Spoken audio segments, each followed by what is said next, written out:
I'm back, everyone. Welcome to my live, welcome to my channel. Not being around for a week or so. Started a new channel, True Crime One, and I've been doing some content for that. So I've sort of dismissed some of my shows that I've done on here. But I'm still gonna do my own content on here and just see how things go, really. But welcome. I hope you're all good. Whoever's viewing tonight. So what has happened? The world of Tottenham lately. It all started so well, didn't it? We got Senesi, we got Robertson in. We were thinking, Spurs didn't operate like this. What the hell's going on here? And now it's gone a bit quiet. Now, I've been hearing for the last few days, or for the last week actually, that we're in advanced talks with Savinio. But I've been hearing that for ages. I mean, where is he? Why haven't we got him? Same with Van Heck. Now, I'm hearing different reports. 1 minute, I'm hearing Brighton wants 70 million for him. I'm hearing Brighton want 50 million for him. I don't know what the actual sum is. But I'll be very frustrated if I find out they want 50 million for him, and we're paying 40 million or whatever, and won't go more. I mean, whether he's worth 50 million or not, with a year left in his contract, probably not. 40 million pounds is probably the valuation. But you got to think about Brighton's perspective as well. Is that they're losing a top defender, whether he's in his last year or not, he's still a top defender. So they're going to have to replace him. I don't think they'd get 70 million for him. I think that's too steep. But 50 million, I just think, just pay the money. It's a year left, yeah. It's a year left, but just think, I know this is different scenario, but Kane had a year left in his deal. Levy got, 100 million euros for him, whatever it was. I don't know, it's different level because of what Kane was, but just because someone's got a year left, it don't mean their value drops significantly. But then again, if he hadn't had a year left on head, what would they have sold him for? They probably would have sold him for 70 million anyway, because he's definitely not £100 million worth of player. But I've heard Brighton are hard to deal with. They're difficult to deal with. Teams found Levy difficult to deal with. But Brighton are a hard, team to deal with. It's Tony Bloom, is it their chairman? And yeah, apparently he's an astute businessman. Not apparently, I mean, I know he is. I've seen, you see the sums of money that he gets for his players, like, Caicedo, a couple of years ago, for over 100 million, 115 or whatever it was. McAllister, I think McAllister went for quite cheap, didn't he, actually? But, they don't sell their players for that cheap, do they? They do actually sell them for a lot of money. By the way, I know my show says Monday therapy session, which is what my show is, and it's Tuesday today. Don't worry, you haven't slept through anything. I was going to go live last night, but I've not been very well. Had a bit of a cough. Still got a bit of a cough tonight, really. But just before I went to go live last night, I started having a coughing fit, and I just couldn't do it. I just couldn't go live, but I'm here tonight. But so far, I mean, drop it. Let me know. Let me know in the comments. Whoever's watching, let me know in the comments just about the business, how they feel about Robertson, how they feel about Senesi, how they feel about the delay for Savinio and Van Hecker. Tony's in. Not spoke to Tone in a while. Big up, Tone. Yes, Mr. Bloom. Evening, Anthony. Big up, mate. Not spoke to you in a while. I hope you're well. How are you covering after relegation? I must admit, Tone, I was not expecting it. I thought you would stay up. I was not expecting Spurs to stay up, but it's the De Zerbi effect. If we didn't get De Zerbi in, you'd be a Premier League club by now. At the moment, we got De Zerbi in, and he just changed everything about the club. Changed the winning mentality around, and I really thought the players were a lost cause. They didn't see anything from them at all. I remember the first day I went on Tutti's show, I thought we were down. I said that we were down. Not Tutti's show, sorry, 2 Marks. Sorry, Sheriff, if you're watching. 2 Marks show. And I said we thought we were down. I didn't see us getting out of it. Didn't see enough fight in there. But De Zerbi, he deserves an absolute statue for keeping Spurs in the Premier League because I really didn't see it coming. Tony's put starting early in the transfer business. Good to see them giving De Zerbi backing. Hopefully, it's not a repeat of last season for you. To be honest, mate, I'm always a bit sceptical when it comes to ENIC. As much as I want to, I'm excited. I'm thinking about the future Premier League. I think getting Robertson and Senesi are two top signings. I've heard Spurs fans and even opposition fans, having a moan about the signings, especially Robertson, saying, "Oh, he's past it." But think about the experience he's going to bring to that squad. And Senesi is a top defender. He did really well at Bournemouth last year. Bournemouth in sixth. They might be little old Bournemouth, but they're still, still finished sixth in the league. I thought as soon as Liverpool got Iraola's manager, I thought they were going to come in for him. Tony's put, yeah, all good, mate. Just busy at work. Fair enough, mate. I hope that's understandable. I obviously don't have that worry. I've mentioned this. I have a health issue and haven't worked in a while because of it. So it's unfortunate, but I don't know. It's just got health issues, mate, and can't really work over it at the moment. I don't know if I'm going to be able to ever again, but we'll have to see. So that's why I'm doing this. Really, keep myself busy. But yeah, so I don't even know when does the transfer window even open? Tone, if you're still there, what's this about David? Is it Sullivan? Quitting West Ham? Has he been done or something for something? Is he in trouble? Just heard something briefly about him being in trouble or something. But I'm a bit like I'm hearing now. Look, at first I heard that we were going for players like Gibbs White. And I thought, oh, here we go again. But that's gone quiet now. Now I'm hearing Arsenal in the picture. And I'm like, straight away, Arsenal, then I'll probably get him, aren't they? Which is a kick in the teeth to see we had him last summer. Hopefully they get more than Rodgers and we'll still get Gibbs White. That'd be great. Tony's put, Lon, as you're managing the health issues, that's the main thing, most important thing in life. To be honest, mate, my missus helps me through a lot. I've got two great kids, got three actually, include my partner's little girl. I've got a great family, good friends. So I've got health issues, and on my bad time, I'm really bad. But it could be worse. I could be health issues, and I have nothing in life, and I have plenty of stuff in life. Tony's put, take a look at the panorama program for last night. You'll find out why he stepped down. Oh, okay, I'm going to have to check that out now. I'm curious.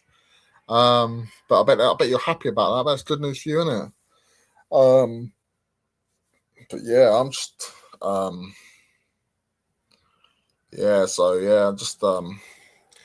straighten it. As a West Ham fan, I bet you're happy that he stepped down. I wonder who's coming. Are you then get new owners then, or is it still? I don't know who owns West Ham actually. Tony's put, could be worse. You could support the Hammers. To be honest, mate, if we win, if Spurs had gone down and you'd stayed up, I would be saying the same thing to you. Could be worse. Could be supporting Spurs. So either way, one of us was gonna lose out, weren't we? But to be honest, as much as I love Tottenham, obviously my club will support them as far as I can remember, really. 38 now, so as long as I can remember. They're the most frustrating team ever. They just don't. You have to have a thick skin to. I always say you have to have a thick skin to support Spurs, and I don't actually have a thick skin, but because Spurs stress me out. They don't do my health any favours, Spurs don't, actually. Because after I've watched them, I get stressed out. It's my conditions to do with stress and anxiety, and when I'm really stressed, it flares up, and watching Spurs really doesn't help. But it's like an addiction. I can't I'll always say, after Spurs lose or something happens, I always say I'm never going to watch them again, and I always do. So, but yeah, but obviously, yeah. So it's still a bit quiet in the whole transfer market at the moment. Obviously, we've got loads of improvements. We often need loads of improvement. We need a whole new squad virtually. We've got, obviously, the players I keep. These are the players I keep. I keep Kingsley. I keep Spence. I'll keep Dodley. Not Dodley, sorry. I'll keep Van der Ven, Danso. This is the existing squad. I would keep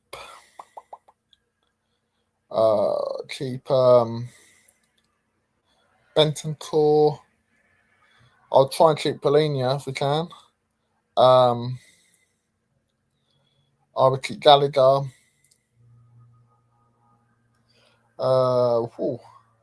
See, the keep list is really hard.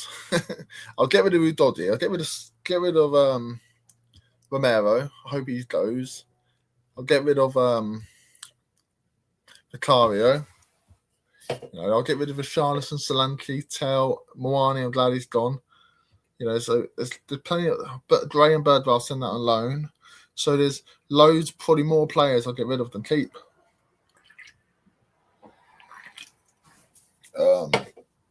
But yeah, so it is. Tony's put Sullivan still main shareholder at present, but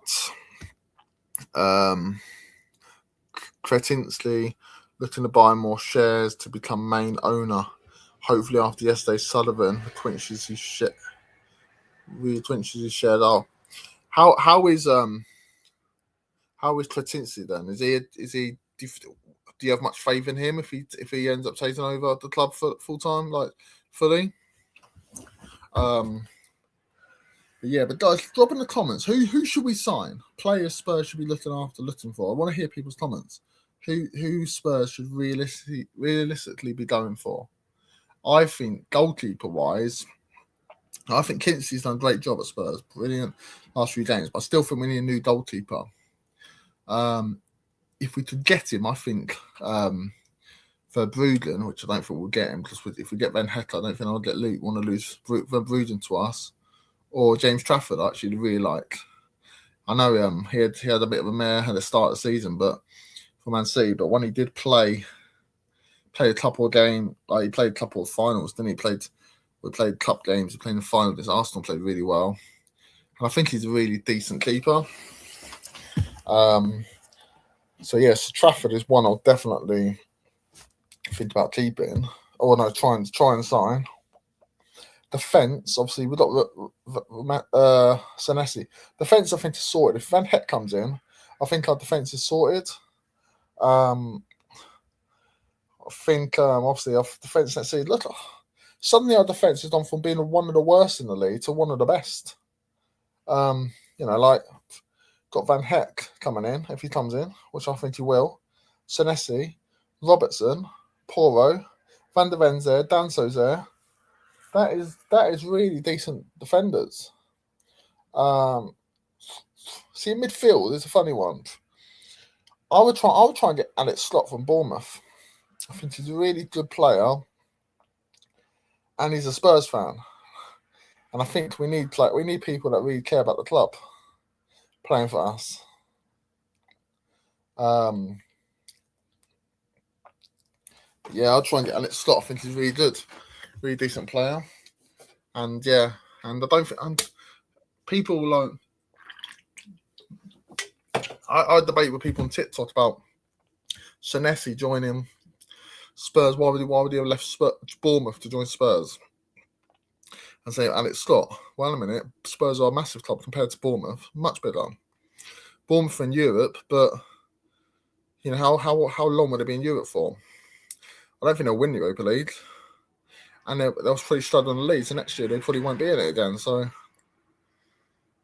I'm not taking that away from what Bournemouth have done. So I think they've had a great season. But I just think realistically, the chances of them doing it again is quite slim, especially about Uviola. I mean, they've got a new bloke He's like an unknown, isn't he, in the Premier League? So we don't know how that's going to happen, how that's going to react.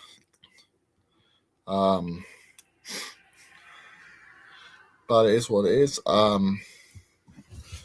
Rowley's in. Bid up, mate. Let's hope we can get top some attacking central midfielders. Yep. Let's hope we can get some new players and completely a whole new squad. We need, don't we? But I don't know what Richarlison's still doing at the club. He's got to be one of the first players out the door.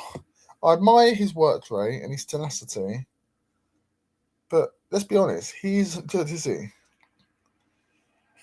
He has about 10 shots before he scores one. How the mighty has fallen since we had Kane and Son. That's really I just can't believe how far we have fallen. Bear me a second, everyone.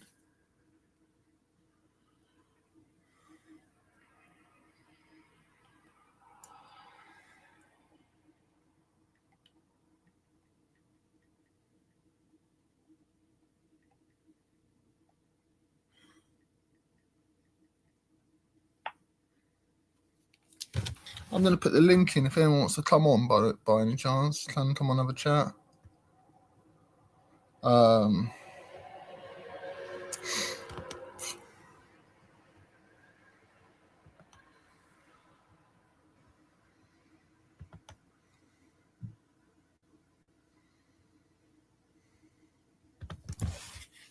Let me just put that.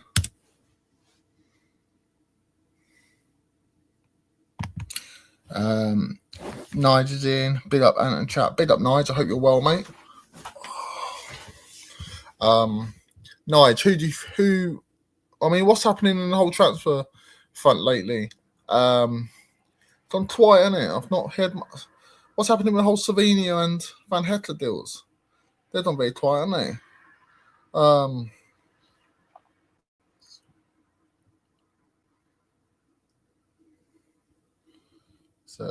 Tom's in. Big up, mate. And how's the cough? Yeah, I've still got a cough, so I'm going to bring Mia and Rowley in because hopefully they do some of the talking because I'm still struggling a bit. But it's Mia, Rowley. You right, guys? Hello, guys. All right? Evening. Yeah, you? Mia, how are you? Yeah, not enjoying this bloody weather. It's raining, then it's sunny, then it's raining. Like, what the hell, man? Don't know what's going on, do we? It's meant to be bloody summer. What the hell? It's just so annoying. I went into the shops earlier with my mum. We come out and it had been pouring down with rain. And my brother went, "Oh, did you hear the thunder?" I was like, "No, didn't hear no bloody thunder." I went to the shops, me and my partner, and we just missed it. But we got back, and literally a few minutes after we got back, it hammered it down, and there's thunder and everything. The other day, it absolutely poured down, and then next minute there was sun, and there was obviously. I didn't see if there was a rainbow, but we must have had a rainbow because it was blue skies literally at the same time as it just absolutely hammered it down. There's a rainbow today. Weird weather. Yeah, you're not wrong. So how are you both doing? Yeah, it's shocking. Spurs are going, isn't it? They're just shocking me now. The transfer market, isn't it? Suddenly. I don't know, man. I mean, like the same Van Hecker and Savinio's on the way as well, don't they? They've been saying Savinio's advancing for the last week. Yeah, but they said that about what do you call it? The Senesi, didn't they? And they got that one over the line as well, weren't they? So we'll see. The transfer window's not actually officially open yet, is it? No, not really. No. So it's all good. I just want some midfielders in, mate. I want some attacking midfield. I want some quality midfielder come in. I don't know who, but that's what I want. I want to see someone who can open the defence up. Yeah, so do I. Who's that player? Who's that player you'd like? Both of you. I want a Morgan Gibbs-White still, but I reckon he'll go Arsenal if there's an opportunity for him to go there. Yeah, but is he going to get the opportunity though, Mia, to play? Do you know what I mean? With the players they've got, I don't But think he you know will. what? The thing is about it. Let's be honest, yeah. Man City have been doing it for years. The fact is, if they get some opportunities to play, they're going to be on a team that's more likely to win than not. And let's face it, Arsenal have just won, so they might want to go there because they feel like that they're going to do that again. So Yeah, I feel. What game time is he going to get me at? That's what I'm saying. They don't care because they're going to be on a team that's part of something. That's what they want. That's what players want as well. You've got to understand different players want different things. If it comes to us, it's more of a sidestep. It's a bigger club, but it's still more of a sidestep in where we are in our process, if you like. Where they're at Mal reached like a bit more of a peak of their process. So they're more likely to say, come to us, look what we're building. Eze don't get as much time, but he still went there. Yeah, with the right manager though. Look at Calvin Phillips though. He went to Man City and look what happened to him. His career's gone downhill, hasn't it? Exactly. Yeah, no, I understand, but that's because maybe that Pep decided he saw that he wasn't good enough. But what I'm trying to say, with Arsenal, they've got plenty of players that are bench players, and Eze is a massive signing. It would have been a massive signing for us, but for them, it's a big signing. But he sits on the bench. He'd have played every week with us. I get a feeling the only reason Arsenal signed Eze is to stop us getting him. Nah. No, he always wanted to go Arsenal, man. Yes, Arsenal don't play him. Don't play him. That's my point. He'd rather go to Arsenal and sit on the bench than come to us. From Arsenal's point of view, I got a feeling they signed him because to stop us getting him. No, they didn't. He wanted to go Arsenal. They wanted him. Like, come on, man. We're not 5 years old. I want it because you can't, so you can't have it. Come on, that's pathetic. They don't even play him. Yeah, but he wanted to go Arsenal. Like I say, people want to go Arsenal because they're building something and they're still a bigger club than us. So you've got to understand that's just the way it works, man. Yeah, but with respect, you got a team like Liverpool. They were doing crap, until they got their manager, didn't they? And they bought 2 players, that changed their team around, and they become well beaters, don't they? The fact, but what I'm trying to say, it doesn't matter. Like you're saying that, he'll come to us because he's going to get more game time, but that's not necessarily how it works. A lot of players will go to bigger clubs and say, "I'd rather sit on the bench because they're a bigger club." Well, do you think, with respect, as also with the World Cup just passing, it's coming up as well. Do you know what I mean? Did you think he'd want to sit on the bench or play? Then with the World Cup coming up, knowing that he could get picked for England. Guys, you're delusional. If you think for 1 minute that he would come to Tottenham over Arsenal, you're absolutely delusional. We're in you've got to understand where we are in the pecking order. We ain't going to get any player above certain teams, and that is just the way it is. They would rather go and sit on the bench at other clubs, bigger clubs than us. That is just the way it bloody is. I never said that they would choose us. All I said was gave Calvin Phillips an example. He went to Man City and look, he's been sitting on the bench. His career's gone downhill. Yeah, and they'd rather do that. He'd still rather he still sold out and went to City, right? And he's happy holding bench because it's City. Because they pay them more money as well, don't they? It's not just because they pay more money. It's because it's a bigger club. They pay more wages. But they don't necessarily. It's just because it's a bigger club. We're supposed to be turning it around now. We're going to actually try and. Apparently, we're going to be a big club again, aren't we? Yeah, but the point is, it doesn't matter how we see ourselves as a big club. I feel like we're third in the tier of big clubs. There's still clubs bigger than us that are still always going to be bigger than us. So that's just the facts. Like, we're not a big club compared to them. Man United, we're never going to be a bigger club than Man United. That's just the facts. Or Liverpool or Arsenal. They're huge clubs. Previous history. Man United ain't that big at the minute, are they? But they're still a massive club, Rolly. Do you know, when you go out in other countries, a lot of okay, now it's a lot of Man City, but Man United are a huge through their club. history. Yeah, and they've still won stuff, even when they've been crap. And they still won more than us, even when they were crap. Of their Ferguson tenure.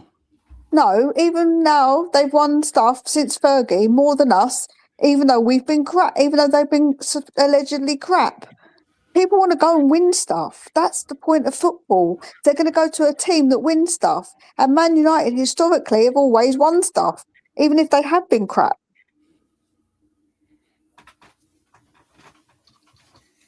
Yeah, I just think that obviously because of Enoch, that they're trying to do something at the moment. Obviously, our team is not good enough, and I do agree that we haven't got a winning mentality in the squad whatsoever. And hopefully, De Zerbi installs that into them, and that we start getting start playing attractive football, and we do attract decent players. This is the only hope, what we can hope for, isn't it? Well, yeah, you've got to sell them the project, isn't it? But the fact is that we've got to understand we're only going to get a certain level of player now because of where we've finished this season. And so obviously that means that we're going to have to be accepting that it's going to take a bit of a build to build up to a higher standard of player. Yeah, I mean everything's there to actually install a winning mentality. You got all the infrastructure there. We just ain't got the players now, have we? And a winning mentality. That's what I say. But I mean, hopefully Derby can do it. Yeah, winning mentality comes from obviously winning stuff. So you have to obviously get there and win it and get that feeling and know how to win. It was stupidity of not kicking off from winning the European Cup. It's just stupidity by the club. Let me read some comments quickly. Sorry. Tom's put Senesi hasn't been announced. I thought he had. No. Fair enough. I thought he had. Lisa's put big up Anthony, Barty Yid, and my Mia. Big up, Lisa. Hi to the chat too. Big up, Lisa. Tom's put hate Eze. So do I. Yeah, me too. I think Tom's trying to wind up me, but yeah, we're Tottenham Hotspur. We're the busiest club in the world. We like to think we are. Tom. And no, I think some. I yeah, think some of our fans. I wish, Tom. I wish. I think some of our fans are a bit delusional about what we are as a club. People don't understand that players would rather go and sit on the bench at Arsenal than come to us, and that's just the way it is, man. Like it's just the way it is. I'm not delusional about what we are as a club. We're supposed to be the 8th biggest club. They got to act like it, haven't they? Really simple. But the fact is, 8th biggest club is relevant to what you class is. Financially, we get money in, but when you look at actually how much money we pay out, we've been one of the highest minuses on our spreadsheet because we pay out a lot of money because we keep making stupid mistakes, having to pay off managers, paying off this and paying off that. So obviously that's down to us making a mistake. But just because we make X amount of money, we're not a well-run club, then, are we? As simple as that, Well, I mean, we've made plenty of mistakes. Like when it comes down to the financials, we earn a lot of money, and that's why we're able to maybe make those mistakes and it not be as costly because we're a self-sustaining club. So other teams would love to have the finances that we have when it comes to the money that we make. But just because we're the 8th club making money, it doesn't mean you're the 8th biggest club. Like that's not how it is. And they still would want to go to bigger clubs than us because we're not a big club. We're a big club, but we're not a massive club. Those clubs are massive. There's a difference. There you are. So what players do you think we should be going after? I like that Ajax player. Is that Götze. Mario Götze. Yeah. How old is he? He's like 20, isn't he? Yeah, he's about 20, yeah, but he is quality, mate. Yeah, another youngster to kind of say, like you're saying about the Enoch don't do enough, and you're basically saying you want another kid. Have you watched him, Mario? Have you watched him play? But it doesn't matter. But he's in hot. Think about how many players over the Netherlands come over here and struggle. He might be one of them. That's what I'm saying. You can't over there. You can't rely on a 20-year-old man. We need some men. We don't need no more babies. Otherwise, we're relying on kids again. Well, Ajax bring out some good players, don't they? They've got a good youth system, and they've got a great. Yeah, but they always struggle over here, don't they? Not always, no. Well, this century they have not obviously years ago they. Yeah, but they go to other clubs and they do well at the other clubs, don't they? Yeah, but in the Premier League they tend to struggle. A lot of Dutch players do tend to struggle in the Premier League. They've Not got to all build of up, them. haven't You they? do get a few gems, but there are quite a few that have struggled over here. Yeah. Well, you can go back as far as you like with Bergkamp, can't you? He come from there, didn't he? Yeah. Guys in. Oh yeah, big up Jack, can't stay. Packing for Dallas, have a great stream. Big up Guy, hope you're well. Big up, Guy, man. Hope you have a good trip. Journey. Yeah, good trip, mate. Toms, but to be honest, if I played, you want to go to Newcastle and Villa above us, we'd be about 8th. I wouldn't go that far. Maybe Newcastle, Villa plus the Champions League, but not Newcastle. London's a big pool, to be honest, with a lot of clubs than that Newcastle. Have a tour. I'll just say have a Toure. That's what I call you. Enoch about to inject the fan base of £100 million worth of fudge cream up the bumhole. The bumhole, yeah, exactly. Tom's, but only our draw is London compared to them two. Yeah, it's about right. I said we've got no draw at the minute. Tom's put Garner, Scott, Tony. I want Scott definitely. Is one definitely I'll go for. Tony, I'll go for if we could get him, but I don't think we'll get him. I have a Toure, whatever his name is. Sorry if I pronounce it wrong. Players with potential that are cheap and on low wages. Laugh out loud. Yeah, that's knowing us. That's us. Or free. Yeah. Yeah, but you've just advocated for it, Roller. You just said you wanted a 20-year-old, so you can't criticise and then say that and laugh about it. No, I do want that player. He's a great player. He looks really quality. So you're advocating exactly what Enoch you say you criticise Enoch for. So that's hypocritical. No, I criticise Enoch for not kicking on from when they should have kicked on. No, you said they buy young players and pay low wages. You said, yeah, that's about right, and laughed like you didn't just want a player that exactly. They do play low wage. They do play low wages, though, don't they, Mia?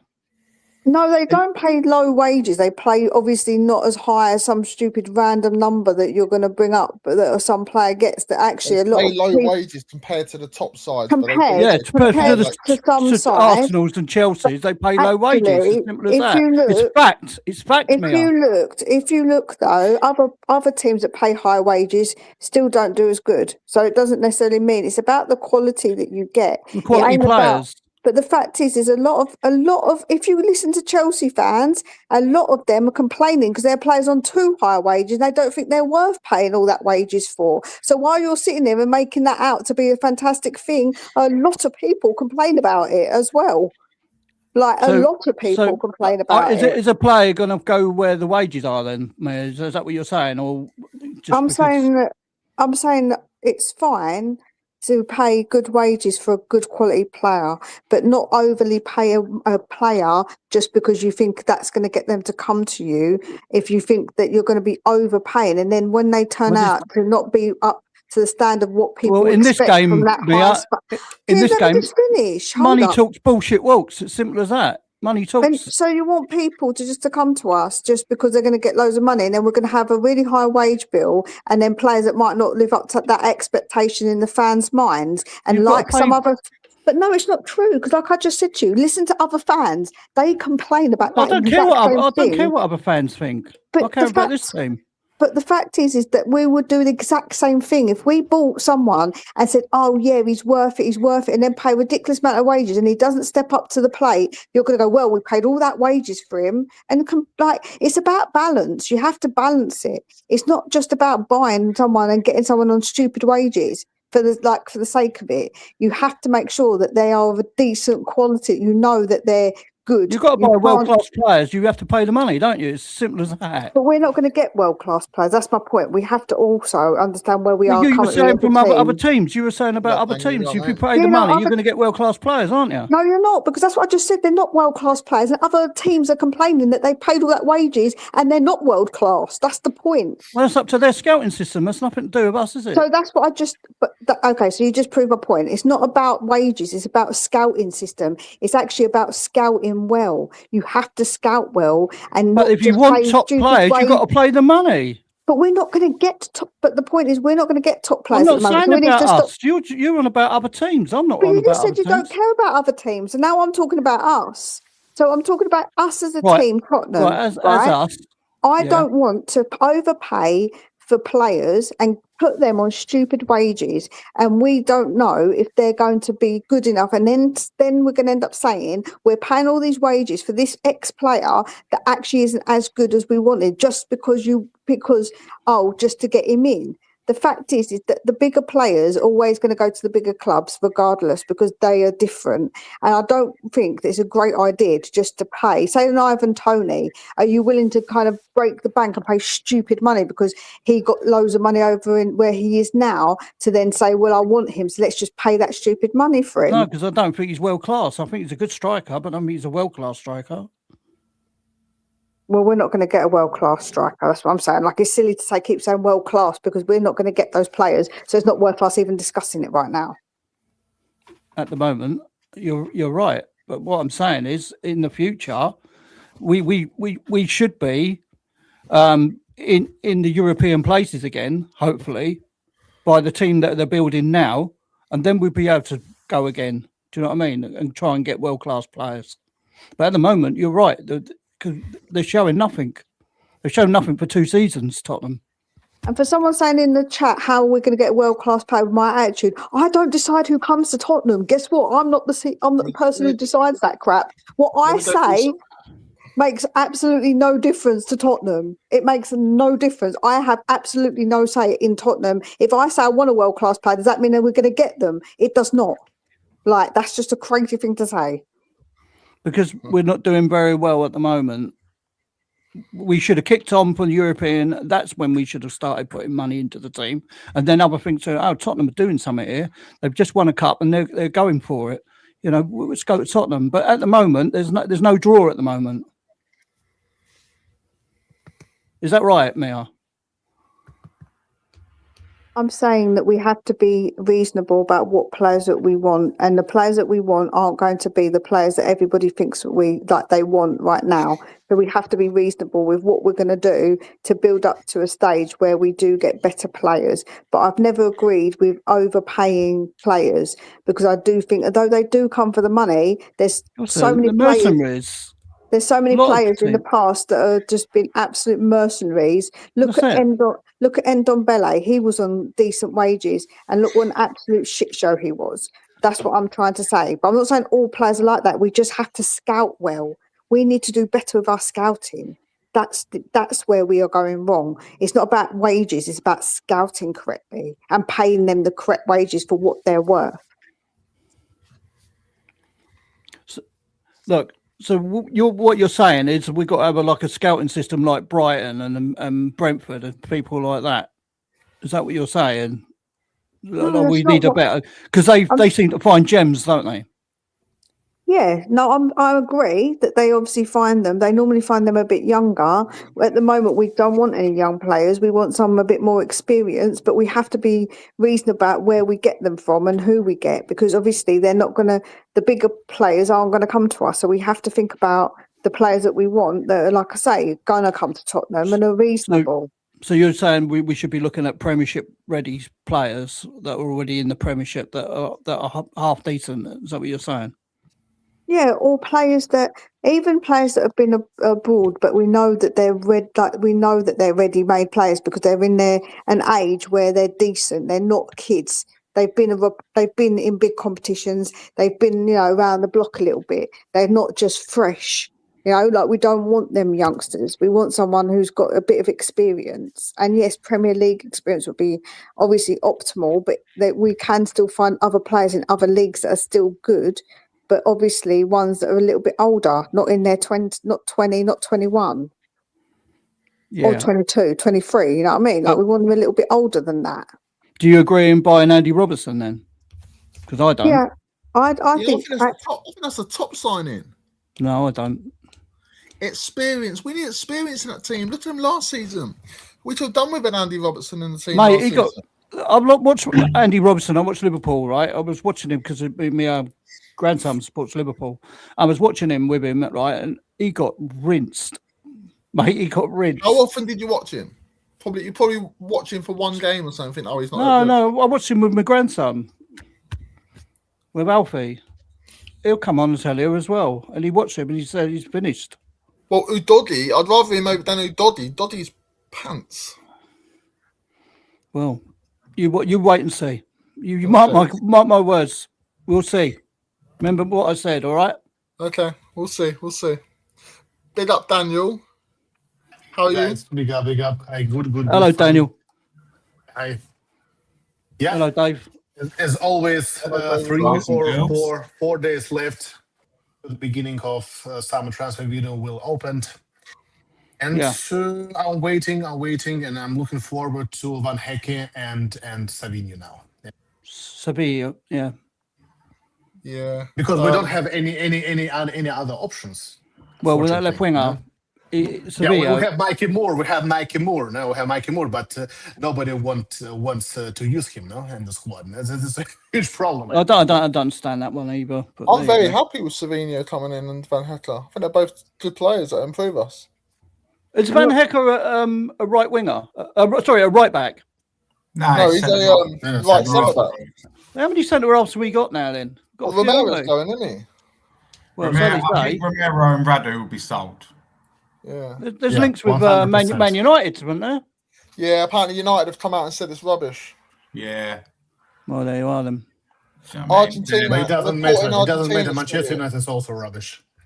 A report in Argentina said it, but United have denied it. Well, it's one of them, isn't it? I mean, I don't care whether he stays or goes. Do you know what I mean? Because I don't really. I think his time at Spurs. He's overrated. He's overrated. And for all the good he does bad twice over. You know what I mean? On his day, Romero's brilliant, but he's just too unreliable. I think it's it's unreliable, but some of the stuff that people state about him is actually not factually correct. So it makes me laugh when people say this and that about him, which actually isn't correct. But I think he definitely needs to go if he wants to go, and he hasn't got the right attitude because he's not always available, and obviously he can be reckless and not think about his actions, which obviously affects the team. So obviously, I'm not with that at all. But I do think that sometimes people are way over the top with Romero, because we've seen plenty of challenges that we all said if that was Romero, he would have got a red. So that means that Romero is being ref differently and he's been looked at differently. And our fans are the first to jump on top of our own players when actually I think that there's definitely something afoot when you look at about how many yellow cards we got compared to other people per challenge. Like we got the least amount of challenges and the most amount of yellows. Like, come on, like it's something definitely was not right there. There's a clip of Romero and Porro playing FIFA a couple of years ago. Romero puts in a challenge as himself on FIFA and gets sent off, and even him and Porro joking about it, saying I even get sent off on FIFA. Yeah, it's a joke, man. They're joking about where they're not allowed to have a laugh. Come on, why are people taking shit like that seriously, man? They're two guys just having a giggle on like FIFA. No, I don't really rate him. He got his move out off Argentina back, then he went in the World Cup. I just think he's good. I just think for a captain and a so-called leader, I just think he has too many bozo moments. Do you know what I mean? Yeah. The heat, he can't control his emotions in the heat in a very tense game. That's like right. that United game when he got sent off, there was no need for him to stick one on Casemiro like that. There was no need for it. No. Near the halfway line. No. He's just hot-headed. No threat to that goal. It's just because he's Brazilian and he hates Brazilian people, I suppose, because of the rivalry with Argentina. Romero. You mean he's Argentinian? Yeah. No, because Casemiro's Brazilian. Oh, yeah. Sorry, yeah. And he's standing but there. That's an assumption. You're making that assumption. This is what I'm talking about, assumptions. You do not know that as a fact. He was hot-headed and shouldn't have done it, but we've seen tackles like that not given us reds actually after the fact, and everyone was moaning and saying, I can't believe that Romero got sent off for his and other players haven't been sent off for theirs. So that's not a factual thing. That's something that you believe. You think it's because he's Brazilian and you believe that. That's not a fact. So stop stating it like it's a fact, because this is the point that I'm saying about Romero. He is a hothead, and I do agree with you. I'm not disagreeing with you at any point on that. But the fact is that people add in little bits that are actually not correct. They're not factually correct. You don't know that because you don't know him if he hates Brazilians. So you're telling me he goes around punching Richarlison all the time because he's Brazilian? I doubt it. Come on, man. He don't hate you. Work beef, didn't they, before they did, but the fact is, you work when you go to football teams. You're going to come across all different nationalities. You can't go around hating them all. Do you know what I mean? Like, that's just ridiculous, man. They're professional footballers. I think hate's a strong word, but they're teammates at the end of the day, aren't they? It's simple as that. Yeah, no, that was probably a silly assumption on my behalf. Fair play, but do you know what I mean? What was his motive for doing that stupid, reckless, needless tackle in a game that he doesn't think about it? Just doesn't think. Just has a moment. He's either completely thick and he's red. Doesn't know what he's doing, or he just personally doesn't like Casemiro as a person and a player, and I'm going to fucking stick one on him. Do you know what I mean? It can only really. But I mean, I think the reason why I said that is because like obviously the rivalry between Brazil and Argentina, but then again it doesn't make sense what I just said because I've just realised we've got another Brazilian in our team called Richarlison, and I imagine he don't treat him like shit in training and stuff like that, I suppose. But who knows? But I just think he shows no leadership qualities. I agree. As a captain, yeah. But what I will say about him, when he's in the right headspace, do you know what I mean? He's a terrific defender. But he's just, I don't know. I think he's inconsistent, isn't he? He's inconsistent because when you look at him at the Man United game for the final, he was on top form. He was top notch for that game. But you don't see that enough of him to say yes, he's good, because we don't see that version of Romero enough. So I'm not fully defending him. Please don't get it wrong. And actually, I've got a video coming out tomorrow about Romero. Funny enough, that I'm doing on my channel. But yeah, I do think that some of the stuff is kind of like perpetuated, and it's all like basically like I feel like the people get this idea about Romero and they say things. It's like, well, actually, that's not true. It's like the cards thing. Do you know that not one of his cards has actually been around the time when he has to go to Argentina? So these people say, oh, he wants to get banned because he wants to go and play for. That's never actually factually been true.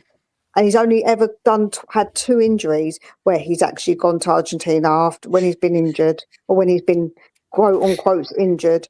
So actually, that's only twice in all the time he's been with us. So all the people that say that, again, they project and they say things that are actually factually incorrect. Well, whether it is or not, it's their opinion, Mia, at the end of the day, isn't it? No, because they're basing it on a lie. That's the thing. You're basing it on something that's not a fact. If you're saying something that's factually correct, that's fine to say, this is my opinion. I think that he seems to want to play for Argentina more than he does Spurs. That's fine. That's your opinion. But to say that he does get injured and red cards because he wants to play for Argentina, that's actually factually incorrect. So that's what I would. For me, it was the point of no return. His attitude the last game, Spurs against Everton, that, like rumors said, that he was on the way to Argentina to see another football game and not being with us. And that was for me a really point of no return. I don't want him in the club.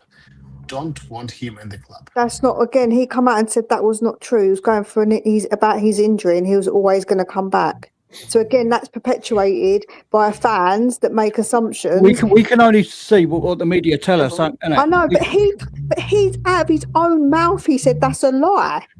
But Romero might just be saying that just to please the fans. He might be But like, if all he the don't, hold on, there. then that disproves that he cares about the fans, because everyone just says he don't give a shit about Tottenham. He cares more about Argentina. So why would he care?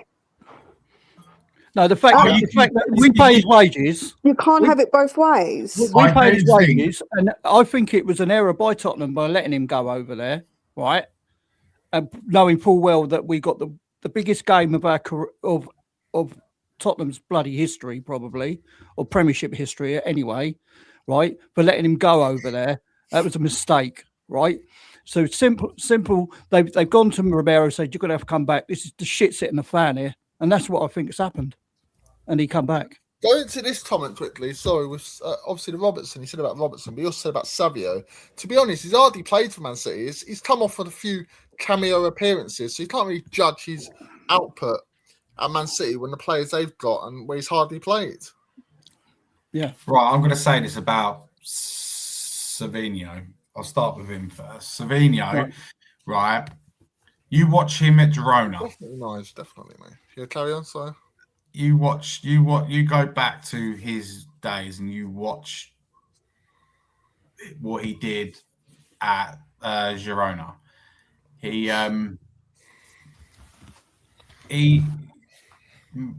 lot of his play, he's a winger who relies on running in lots of space to run into, right?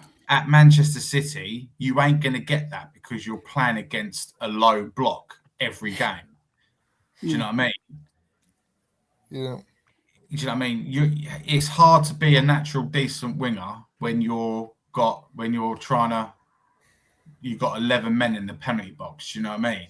It's very hard. So this is why I think he will thrive at Spurs, because he's going to have more space to run into. He's going to have different channels and angles to run into, because we're not a team that dictates 75% possession and stuff every game like what City do. Do you know what I mean? We haven't got that caliber of football players in our team. So this is where I think he will. This is where I think he'll thrive. Do you know what I mean? So. I think it's a no-brainer. I think we should sign him, and I think with the Zerbi and the style he plays, and with I think more time he'll have on the ball, Savinho, I think his numbers will drastically grow. And I think what I think he's achieved in Man City in 2 seasons, what was it, 2 goals, 5 assists or something? I think he'll probably do that in the first 10, possibly with us. If it all goes to plan, obviously that's hoping. But you don't get injured. This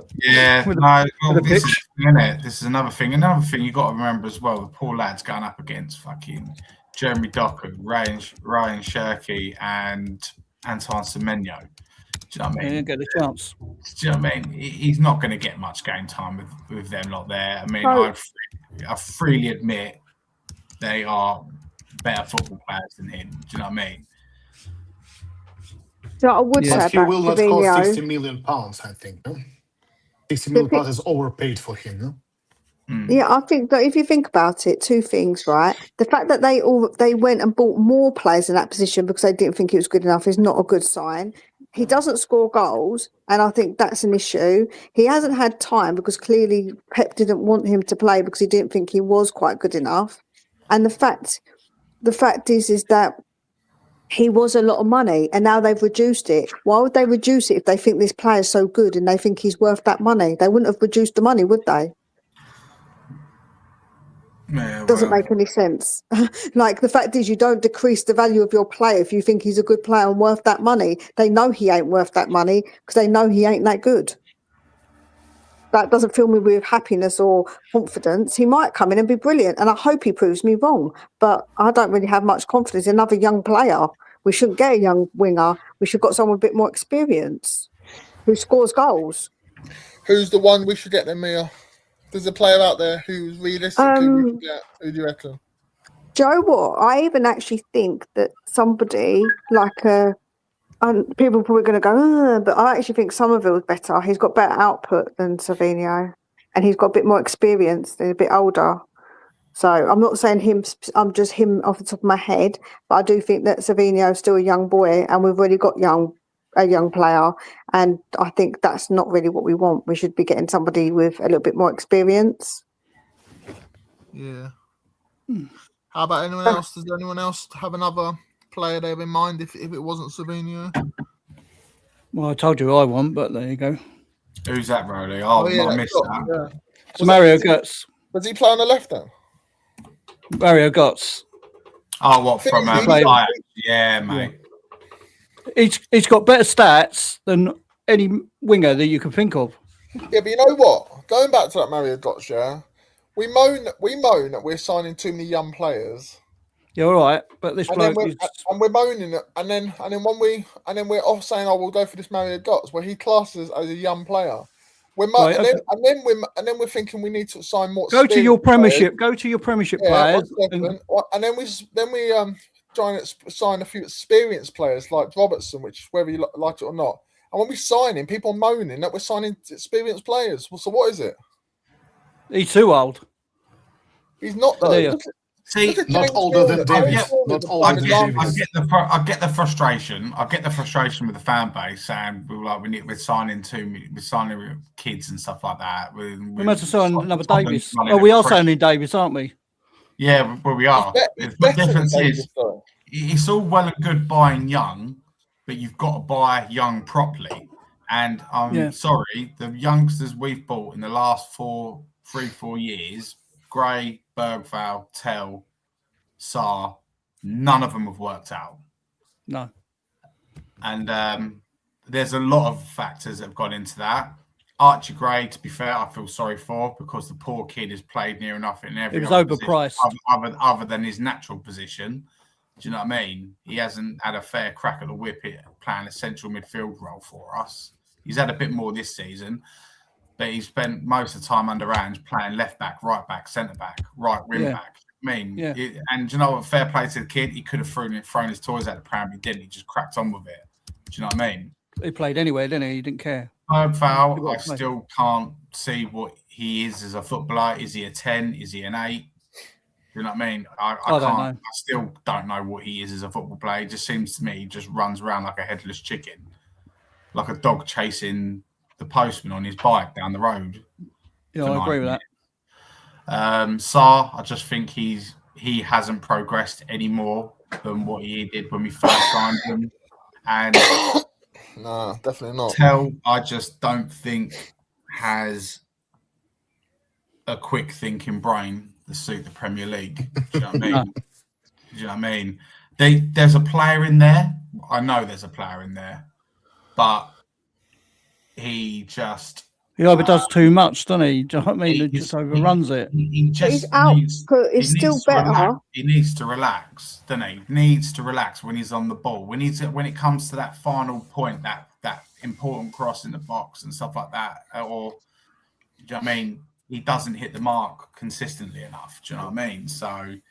But he hits it more than Savinho, and everyone bigging up Savinho. He doesn't score. Savinho's not scored as many goals or had as many assists as Tell. Yeah, so whilst Tell, even over the time he's been at Man City, actually, if you look how many games that Tell actually hasn't even started for us, he hasn't actually started as many as what maybe people think. So when I looked up the stats comparably, yeah, he's much better when it comes to output. Although he hasn't got maybe the skill, the feet. Everyone wants that quick feet player. It's about output. We've already got someone on the other side. Kudos doesn't score goals. Like, we need goals, man. We can't be having somebody. It don't matter who's on the left or the right. Goals. It don't matter who our winners are, yeah? If we don't have a decent striker that's going to put the ball in the net, it don't matter. We could have... Well, you know but they've got to contribute. Yeah, but it's not just about the striker, though, Anthony. You've got to have we've got to have players that contribute. You have to have wingers that score goals to contribute. You can't just have them doing nothing. They have to be contributing, surely. Who said Kudos scores goals? There's someone on this. I did. Has he installed one goal for Spurs or something? Or 2 goals? He was scoring goals and he got injured. He scored 2. He wasn't scoring goals. He was assisting. He wasn't scoring goals. He's assisting and scoring goals. His goals and assists is very good. His goals and assists wasn't very good. How many? He assisted a few. He never scored many. I think he scored 1 or 2. Before he was injured, he got 2 goals and 6 assists in the Premier League. He was currently leading the assist chart before he got injured. Yeah, assists. They're not goals, Rolly. Goals. You know, when you put the ball in the back of the net. Led up to goals, didn't it? Yeah, but you still need them you need them to assist and to score goals. Because when you're putting a ball into Richarlison, what chance have you bloody got to getting a goal? I understand what you're saying, but the point is that you need somebody who's going to be good at scoring goals. You've got to have somebody who's good at scoring goals. Obviously, Solanke and Richarlison. You're putting a ball into them. Let me finish my bloody sentence, will you? The fact is that you need somebody who can score the goals, but you need someone as well who isn't just going to assist. When we've had in the past, we've had wingers that score and we've had a goal scorer and we've had midfielders that score. You can't just have players that just assist. We need players that are also going to contribute because you can't rely on just having that goal score. You want someone who we want to have contribution from all over the pitch, surely. But one issue, guys. Kudus was playing under Thomas Frank, under Thomas Frank. And I think there's a huge difference. If he would play now under the Derby, I think he will get goals. Because under Thomas Frank, it was a shit show. We know that, all of us. You know? And Roberto De Zerbi, I think he would get something much better from him out than Thomas Frank did before. My personal opinion, no? Yeah, definitely. I mean, it was quite embarrassing when our highest goal scorer at one point last season was Van de Ven, wasn't it? Mate, it's just last year is just a complete travesty, and I think we're starting to see evidence now that it's definitely shit the board up. Do you know what I mean? He's rattled. De Zerbi's rattled feathers big time by saying, I've only got 11 to 12 players I could possibly work with here. Do you know what I mean? He's ruffled some feathers big time. And it needs doing. Do you know what I mean? We need more quality in our right. It was always like when we come on to people's channels and stuff like that, and people used to call me negative and stuff like that when I was predicting us to lose every week. It's like because I just couldn't see where the goals was coming from. Exactly. Do you know what I mean? You've got Randall Kolo one side, tell the other, Richie or Solanke up top. I just don't see goals there. No. Do you know what I mean? This is an interesting comment from David, yeah? He said that, look at the record Savinho had for Girona before he came to Spurs. So, yeah, he's put, before he went to Man City, played 37 games, 9 assists. 10 created the most dribbles in the league in that season. He finished third, yeah.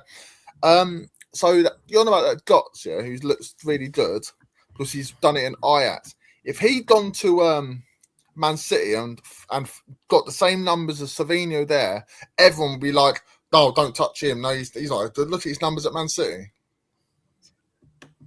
Yeah, but that's the point. Can they do it? Can he did. The fact is Savinho come over and he wasn't obviously played that much, but he hasn't been producing when he has played. So clearly he hasn't acclimatized maybe to the Premier League as much as he needed to, because he's been here, 2 years now he's been here? 2 or 3? 3 years, 3 years, isn't it? Yeah. Exactly. So he hasn't been played. Why has he not been played? The fact he hasn't acclimatized to this Prem in that amount of time, isn't that a little bit concerning that he hasn't replicated that? When he has got to play, he hasn't shown anything, and clearly that's why he's not been played. I'm not saying he won't be good for us, but you've got to people are going to have concerns. I don't think there's anything wrong with that. I want somebody a bit more experienced, a bit of an older head who can score us goals and get assists on the wings. But that's just me personally, innit? Like, everyone's different with what they like as from a player. Yeah. We have 2 Brazilian. No, we haven't. We've got 1 Brazilian. Oh no, so we've got Sousa, haven't we? We've got 1. Richarlison's not from Brazil, is he? He's from Bolivian, isn't he? He's Bolivian. Check that man's passport. He's a fraud. He's born an aeroplane going over Brazil, I think. To be honest, you can tell why Brazil had tell why Brazil have got like the worst side they've had in years. When you got players like I think personally ever. Yeah, I do. So? This is the worst Brazilian team I've ever seen in a World Cup. The drop off has been so bad. Compare the team they've got now compared to what they had in France '98. It's painful. I bet even Brazilians themselves go. Who have Brazil got in their group? Don't know. I don't know. Is it worth putting a tenner on and go out first round in the group stages? No, you can never write them off though. Brazilians, can you? The World Cup's London this year, isn't it? It's got more teams in it. Yeah. England are playing their first game, so the World Cup kicks off on Thursday. Our first game's not till like next Wednesday or something. Yeah, ridiculous.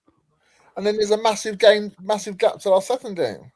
You heard it here first. 1-0 Croatia, Luka Vuskovic.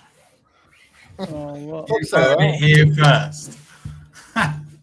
After the direct way to Bayern München, no? Or Barcelona. I think he will be sold.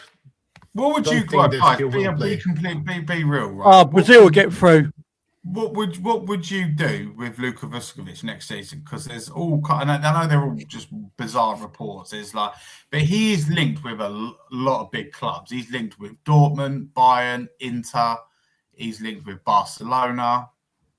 Do you know what I mean? He's linked with some prestige football clubs, and rightly so. He had an absolute storming of seasons at Hamburg last season.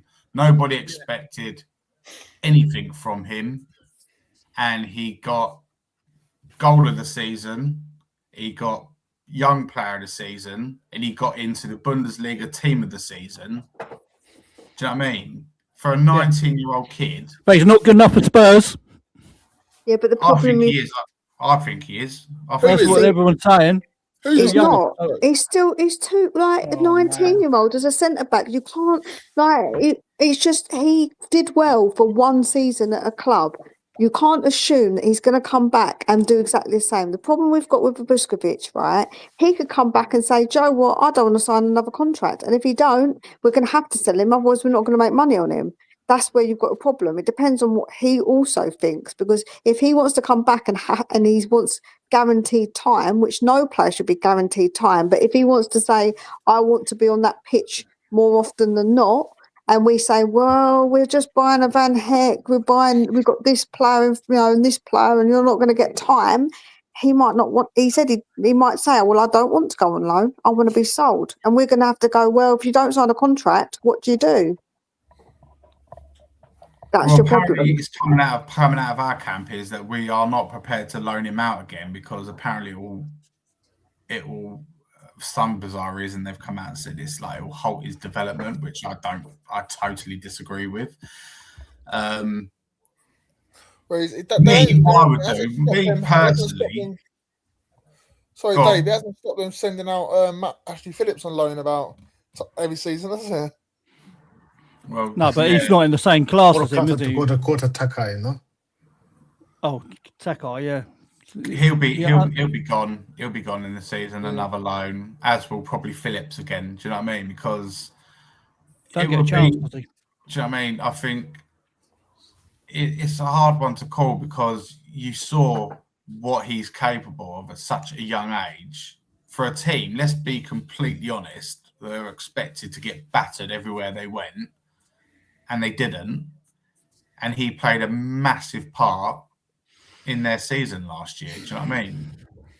So I think there's an argument to have there that he could come back, and do you know what I mean?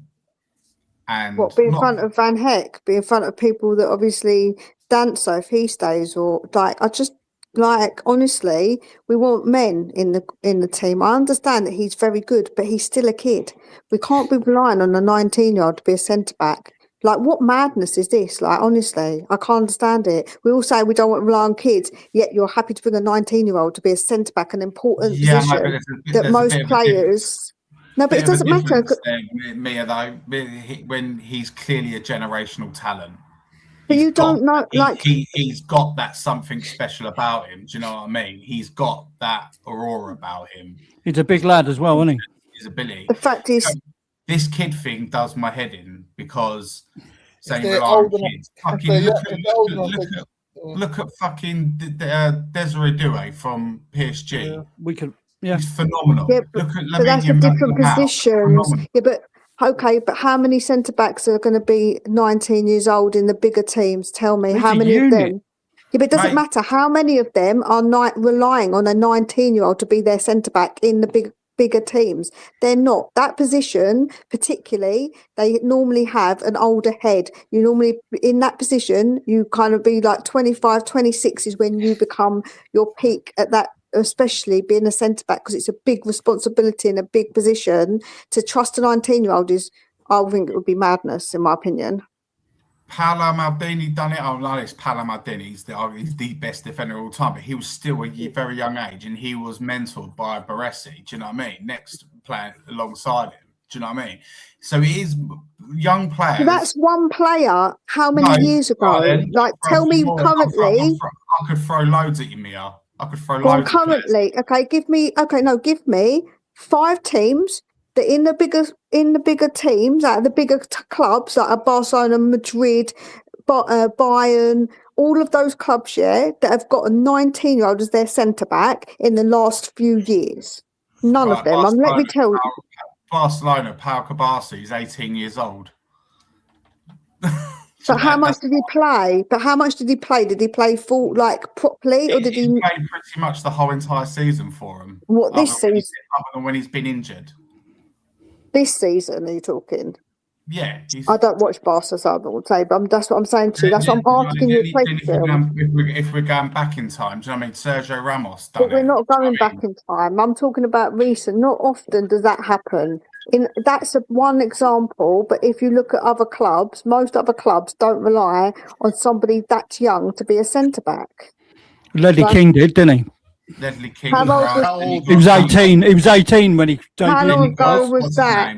I said the last few years, man. Let's not talk about. I could talk. The past is the past. Pacho from PSG, right? He's a little bit older now, but he's been centre back consistently for them for the last 2 seasons. You know what I mean? 2, maybe 3. And I think he's only 20.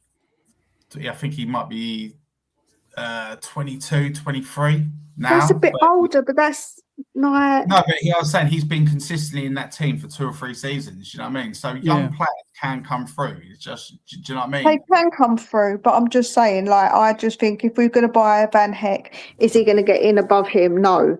So the fact is, we've only got 1 game a week. When's he going to ever play? And he wants game time. If he wants game time and he doesn't want to sign a contract, games, haven't we? And then when do you play someone like a Danso?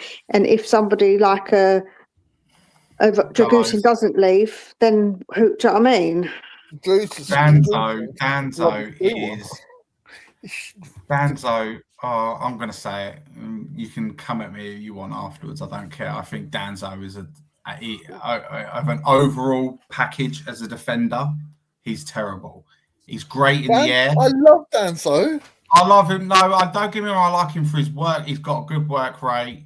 Do you know what I mean? But he's only suited to certain games. If we're playing a low block, right, and we're defending for our lives, he's the guy you want in your team. He'll throw himself in front of everything. Do you know what I mean? Corners coming in, he'll get his head to it. But when the game is more open, his defensive awareness ain't at the level what we need to be at. His ball distribution is a very poor level. Do you know what I mean? He's a good squad player, but he shouldn't. To me, I don't think he is in. I wouldn't put him in the conversation of being on the starting lineup for the opening game of the season. I would put. Do you know what? To be fair, I'm going to say this as well. I'd put Vuskovic miles ahead of him in ability, in overall play. thing is, as I wouldn't have Dancer in the starting 11, but as a squad player, I think he's someone we need at the club. Yeah, because he can be very handy for certain He just games. needs to stop taking the stupid long throws because we don't never score from them. Yeah, I know, but that was Thomas Frank's battle plan, weren't it? Do you know what I mean? He was still taking it recently. Towards the end of the season, without when Frank wasn't in, they must have drilled it into him so much that it's programmed into him now. Yeah, no, but I like the Danso.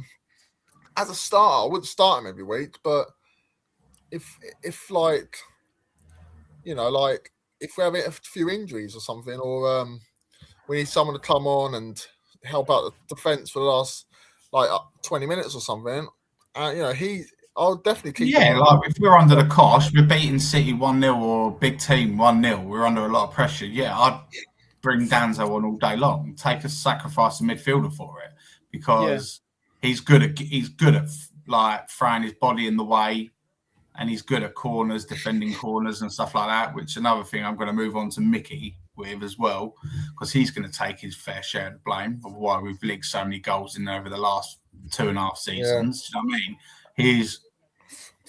He's certain aspects of his game where he needs to massively improve on, and aerial threat is one of them. Yeah, aerial threat is one of them. For a guy who is 6'4", isn't he? Something like that. He's terrible in the air, and I think I blame that down to his spatial awareness. Do you know what I mean? As a defender, I don't think Van der Ven's as good as we make him out. No, I don't think he is. He's fast, he's quick, he relies on his pace. As a defender, I would rather have the Arsenal centre-backs. Oh, God, yeah. They're miles ahead of him. This is why I keep saying play Mickey at left back. Sir? Play Mickey at left back. He plays that for Netherlands, doesn't he? Do you know what I mean? Just imagine in a scenario, we signed, what's his name? We signed Savinho, right? We pay Mickey left back. All of a sudden now, we've gone from having Udogie and Tell on the left-hand side to Mickey and Savinho. Sorry, but the levels are just night and day. Do you know what I mean? And the potential is massive, in my opinion. I think a lot more teams would be more frightened of Mickey van der Ven and Savinho rather than Udogie and Matisse Tell. Yeah, running at them, Running at them, and do you know what I mean? And I think in the Premier League, I think it would suit Mickey being a left back more than a centre back. Well, I'd rather see him as a wing back. We're not going to play that way, a left back. Play as a free and then play as a wing back if we had to and put him there. I think so it gives him license to go forward. I think going forward in this transfer window, right? We've got by the looks of it, we've got Senesi that he's done. We're just waiting to be announced. I don't think we can officially announce it until his contract fully expires the end of this month. Why did we announce Robertson then? Because I think Liverpool terminated it. What was left of it? It's only a week or two. Do you know what I mean? So I think they just might have terminated it and just said, "Well, go on, you can go. You can do your thing now. Go and be unveiled by Spurs." Van Hecker looks like it's pretty much a done deal now, as does Savinho. I've been hearing that for the last week. Do you know? Yeah, I know. I think they're just too impatient, aren't they? You are. Well, yeah, we have every right to be. What did you say, Rolling? You're too impatient, mate. Well, till they're holding the shirt up. Till they're holding the shirt up. That's when you got to worry about it. You know, when they got holding that shirt up, that's when you went, yeah, we got him. But until then, nothing's concrete, is it? Obviously, I'm impatient because I've been burnt by Spurs in the past where we think we've got a player and someone else has got come and rubbed in. Yeah, I've seen it all, yeah. I think once we've got Savinho, Van Hecker and the others announced, right, we have to focus on a striker and a ball-playing central midfielder. Yeah. Attacking midfielder. There is no point in signing a great left winger, solid ball-playing centre-backs when you've got central midfielders that only play the ball fucking sideways or backwards. Do you know what I mean? We have to find. We need a player who can dictate the game, the tempo of the game. Locatelli would be the cheaper option. We're not getting. I've not heard any links to him. I mean, we had a little links from De Zerbi came in, but yeah, because he's pally with him, and he's good. They're good friends. They're very close. They have a good relationship, so it would make sense to go down that road with Locatelli. I like. Everyone knows who I like, and I wax lyrical about him. Stiller. Angelo Stiller's my central midfielder. The geezer he can't do no wrong in my eyes. He's fantastic. But there are other options out there. Do you know what I mean? So, would you go in for Paqueta? You don't. What's that? Would you go in for? Is it Lucas Paqueta? No, he's homesick. He's homesick, mate. That's the reason why he left West Ham. This is more of the reason why how Lang is still in with a job, because he put off the deal of signing Akliouche last season. He was putting all his focus on signing Lucas Paqueta when the player came out publicly saying how homesick he was. He wants to go home. Oh, right, yeah. So why put all your eggs into one basket in a player it would be impossible to sign? That's just the level of incompetence we've got at this football club. Do you know what I mean? But they've got this summer to sort it out.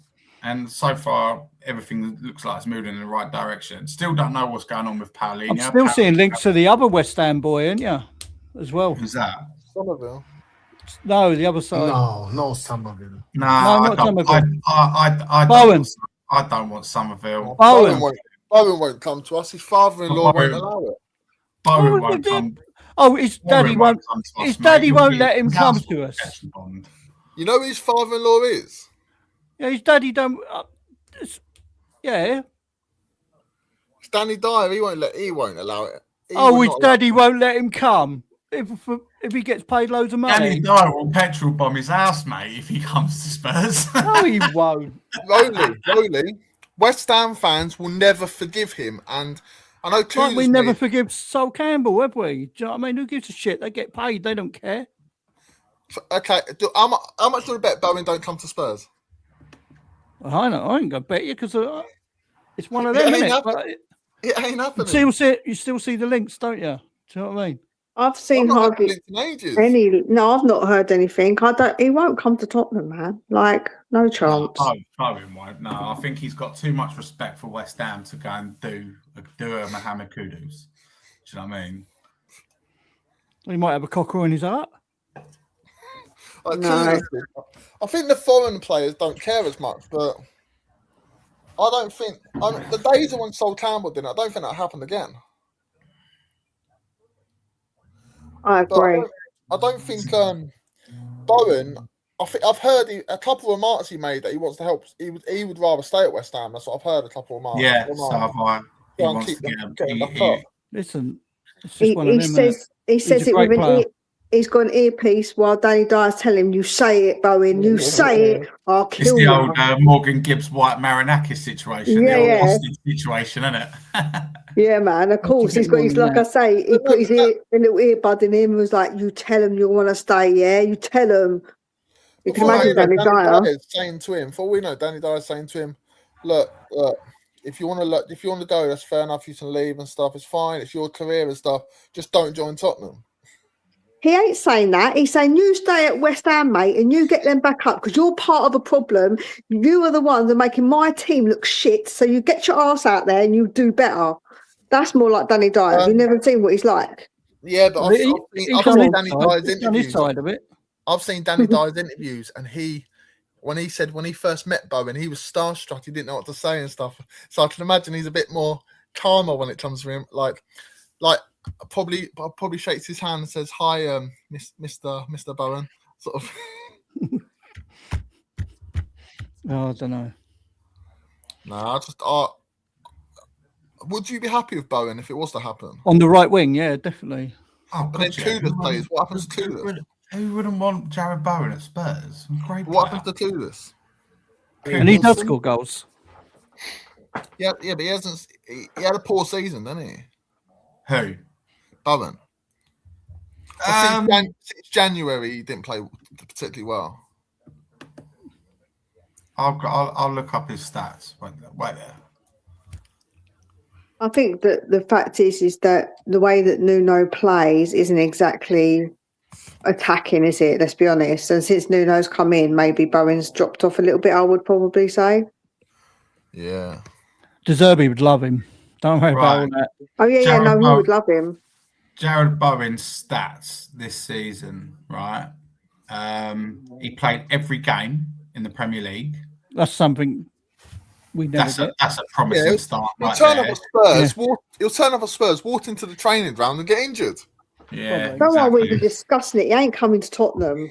Come on. He got in 38 games. He got 9 goals, 11 assists in total. That's 20 goal contributions over 38 games. It's not bad, is it? Well, put it this way, that is, to my maths, it's probably about 8-9 times better than Matisse Tell. So he also got one assist in the EFL Cup, the Europa League. Oh, that's right. That's 2003.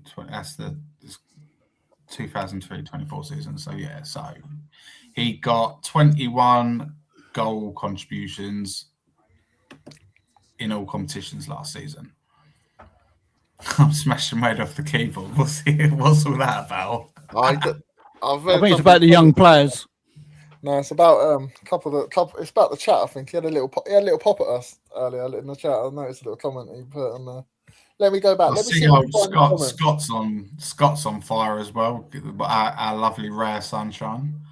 Oh, happy. Let me see if I can find his comment. Let me see.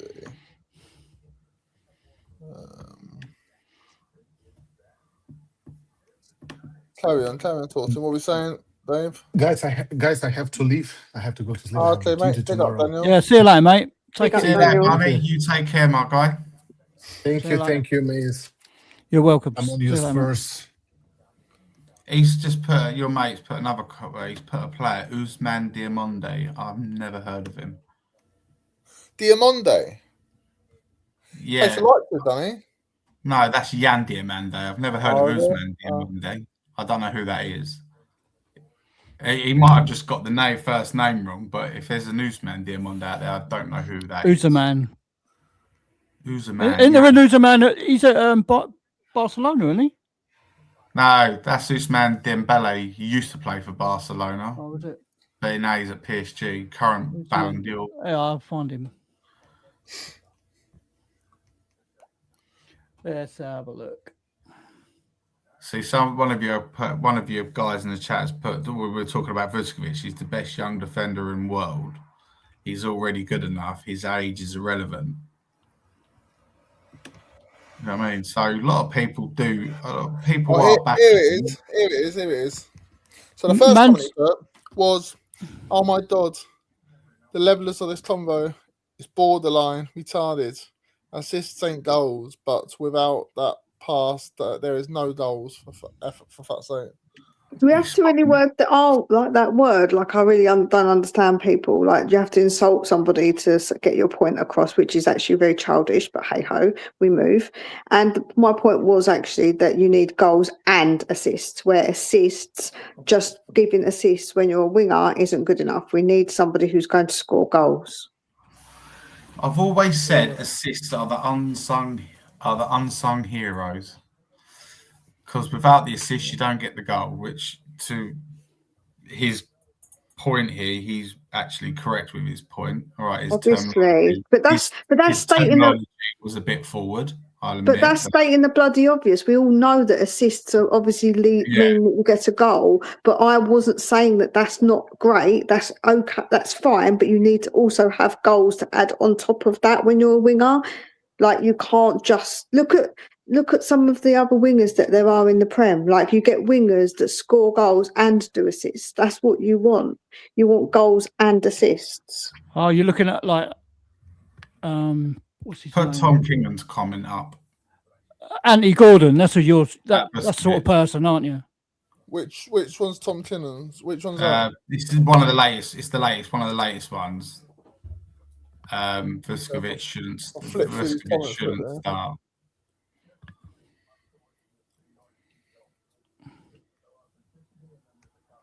So yeah.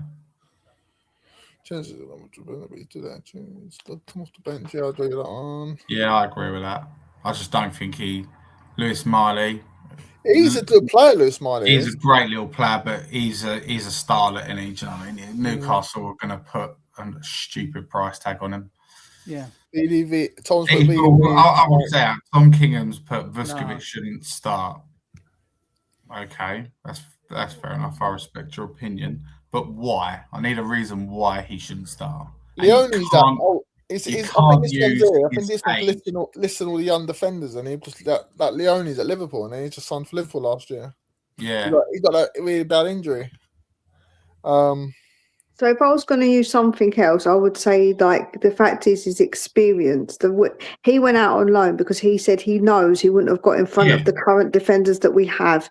Playing one season, if we sign a player after one good season, everyone says, "Oh, you're signing him after one good season. He's not played in the Prem. You don't know." And why aren't we doing the exact same thing with Vuskovic? We don't know what he's going to be like in the Prem. We know he's a fantastic talent. There's no doubt about it. But to start him is just a risk when actually we don't, this season coming up, we don't want to take those risks because look what happened last season. We do not want a repeat of that. So we need to have older heads and more experienced and trusted players in the team. That was what I would say. And I think that's a reasonable thing to say, if you like. Like, I don't think it's an unreasonable thing to say at all. Well, Tom, what have you been smoking, mate? We've got some good players. I mean, young players in the Prem at the moment. You got Rico Lewis, haven't you, from Man City, quality player. You've got Nico. I like that Nico Riley from. And Nico Riley, from Man City, yeah. Yeah, he's good as well. And there's also another youngster at City as well. It's got the big hair. What's his name? It's got a big afro. That's what O'Reilly, isn't it? No. What's his name? Gosh, I'll find him in a minute. He might have been out. He had the big hair, didn't he? The point we were looking at getting him, weren't we? The point I was saying is the fact that we all complained last season that we had too many youngsters and not enough older heads, and I just think that we're just doing it again by youngsters with quality. Because youngsters with quality are still inexperienced and can make mistakes, a lot more mistakes. They're up and down. They're not necessarily going to be as consistent. So it don't matter. It don't matter because even a quality player, they can still have inconsistencies. So why can Man City put youngsters out and we can't? Because they've got older heads around them, not just youngsters playing, but we're saying, let's get this youngster, get that youngster. Like, then that we're going back to exactly what we were saying that we're complaining about. The fact that Man City do it slowly as well. They don't just put them in there to rely on them. Man City do it a bit more slowly because Pep doesn't 19, 20-year-olds. Yeah, but they don't just chuck them in. They don't just chuck them in to be relied on. They put them in and give them time and give them time and give them more time. They don't just chuck them in. It's taken a while for their youngsters to come through. We brought our youngsters, haven't we? We ain't nurtured them through. That's the trouble with our academy, isn't it? But that's the problem with our youngsters, and that's why we can't keep relying on them. And that's why next season we can't just be chucking in just a load of youngsters, especially in certain positions that they could still have inconsistencies in their game. They're not going to be the full package yet because then they've still not got that experience. But there's a guy that's out there, that, like you say, that defender, Vuskovic, he's ripping it up in the Bundesliga. Everyone wants him and their dog, basically. And we've decided, he's not good enough for Spurs. No, that's not what I'm saying. But okay, let me flip it on you, what I just said. If he wasn't our player, we bought him after one good season, everybody would go mental. 18-year-old after, but it's not the point. My point is, if you had the boot on the other foot, everyone would be going mental. And after one season, you're signing him in the Bundesliga. What are we doing here? So just because he's our player doesn't mean that actual reality isn't the same. He was a standout candidate in the Bundesliga. He weren't just a player in the Bundesliga. he'd stand out many times. I understand that, but I just think that putting the 19-year-old back in, obviously, in the defence is just not really. Yeah, Saliba went on loan for a few seasons. There's nothing wrong with it, man. Defenders do go out on loan until they mature a little bit. Like, I just think that that's something like players need experience more Would you than send just him back? one. Would you send him back to Hamburg again?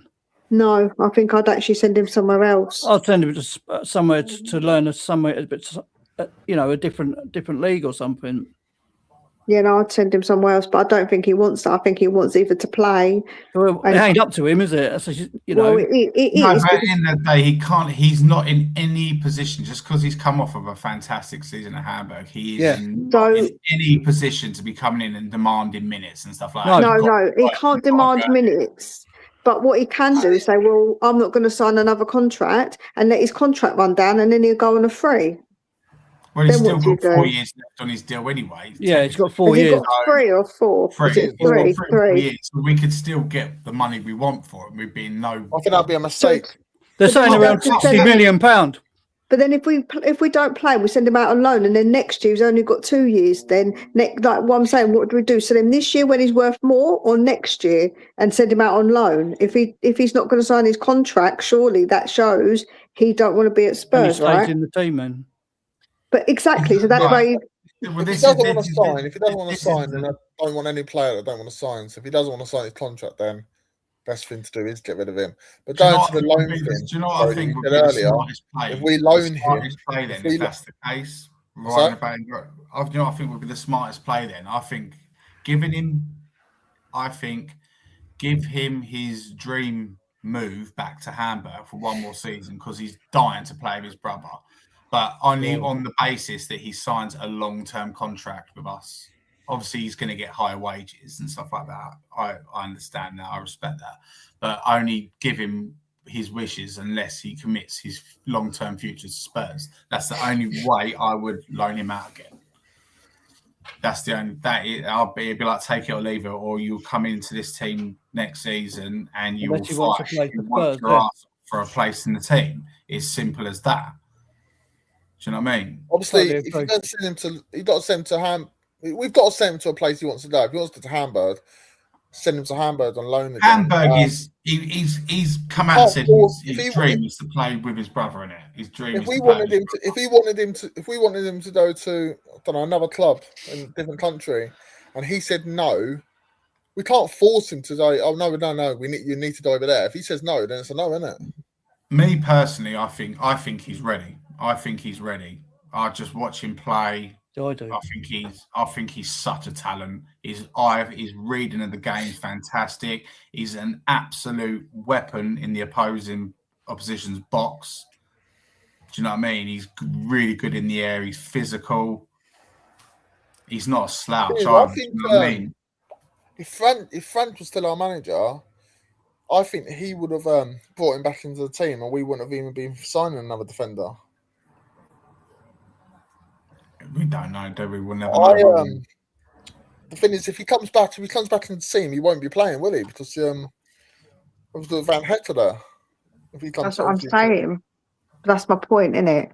That's why I feel like that he might say, I want to have game time, and that's going to be an issue. And if he don't get game time and he doesn't sign his contract, then it goes down to 3 years, 2 years. Do you know what I mean? Like, then what we're going to do? Send him out on loan and then bring him back for what? If he's not going to get game time until then, and he's still not going to sign a contract, that's what I said. He somewhat does have a say, despite what people think. He kind of does, because he can sort of push for stuff, and he can say, "Well, yeah, I'm not signing your contract."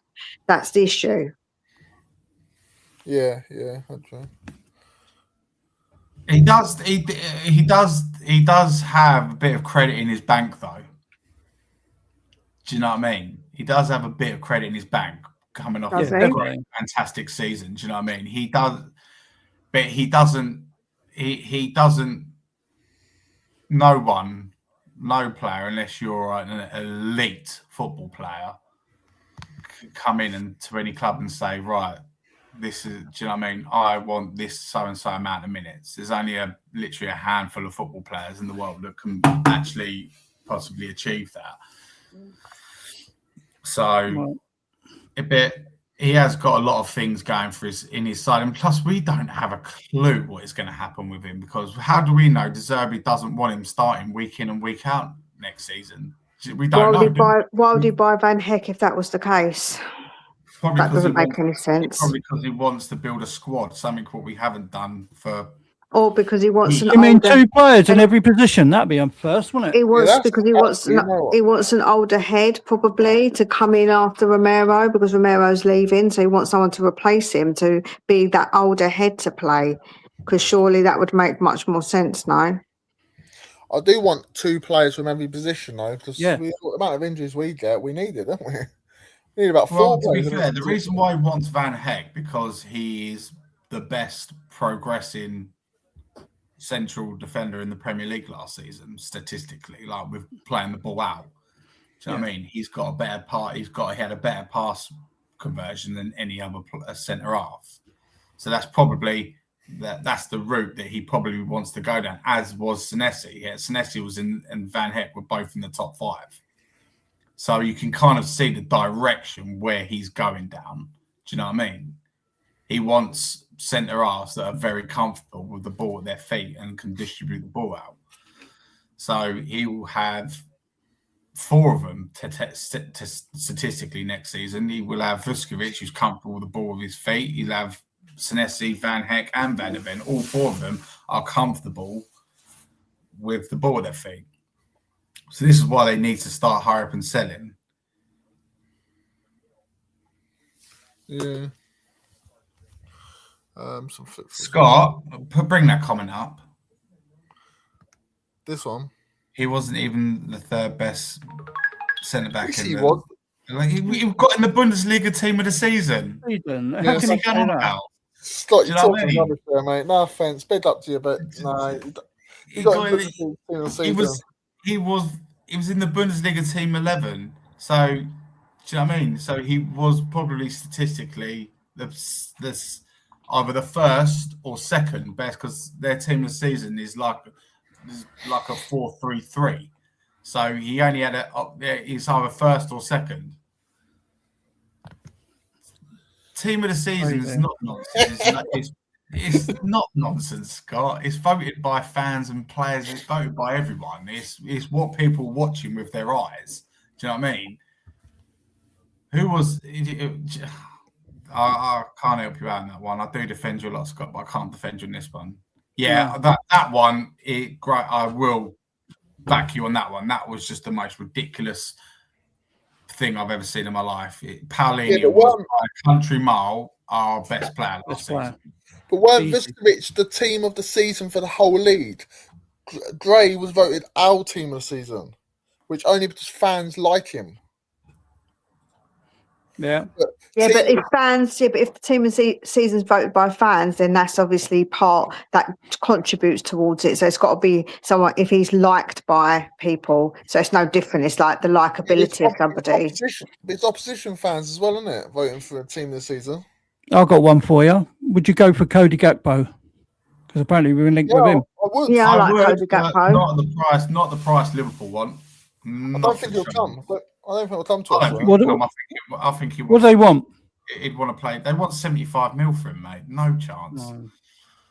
If you see Liverpool fans, a lot of Liverpool fans want him. Want him gone. Really? It's crazy. I think he's a cracking player. It's proven, isn't he? He scores goals as well from midfield. He's a great player. I think he'll do well at Tottenham. Tom's put a comment here. What's that? Tom's put the Farmers League first best centre back. To be honest, the Bundesliga has some good teams in there. Yeah, but let's be honest. Is a very physical league, but it is different from the Prem. So a lot of people, obviously, when they transfer over to come into the Prem, again, it's all about how well you do in the Premier League when it's a different kind of league. So you might do well in one league, but not settle into another, right? That's the nearest thing we got to the Premiership, I think. It's the Bundesliga. Most of the Premier League is full of foreigners who have settled in the Premier League.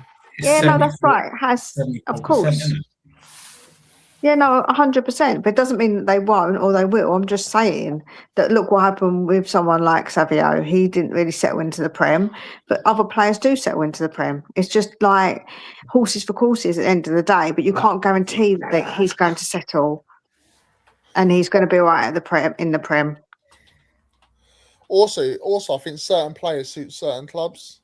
No one knows. Systems and all sorts. And you've seen players that have gone to some clubs and not done anything, and gone to other clubs and done really well.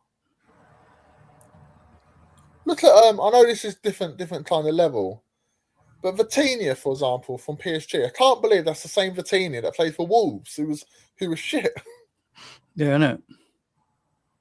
Couldn't get in their side. Just goes to show some players develop late. Do you know what I mean? Don't always just spring into life when they're playing under a certain manager and a certain system. Do you know what I mean? It suits their style of play. Playing with Luis Enrique for PSG and their style of play suits Vitinha, and he's probably going to win Ballon d'Or. He's probably going to win the Ballon d'Or this year, or Kane or Kvaratskhelia. Yeah, just shows you, doesn't it? It's levels, isn't there? Just levels. Yeah. Right. Yeah, see what I mean. Sorry, Scott. Gakpo. That's a good comment. Really? Goal of the season, best young player of the season. He picked up like 5 different awards in his first season in an unknown, to him, is an unknown league. Do you know what I mean? He's never played there before, and he just took it by storm. Every single top elite manager is talking about him. Vincent Kompany waxing lyrical about him, and you're not linked to some top Barcelona want him and all. And the Bayern Munich. If you're rubbish, are you? No. Yeah, he's terrific. He's absolutely terrific. Do you know what I mean? Saying that though, Dragusin was linked to Bayern Munich before he joined us. So. I wish they pipped us to him. But you saying that though, Dragusin could go to Bayern Munich and he could probably be a revelation. It all depends how they're coached and set up. Do you know what I mean?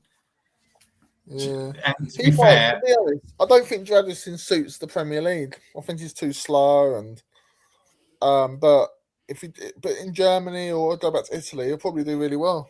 In Italy, he might get centre back of the season over at Germany. Was that a dig, Mia? No, would I have a dig? Not really. That's not her style. No, I never thought that of you, Mia.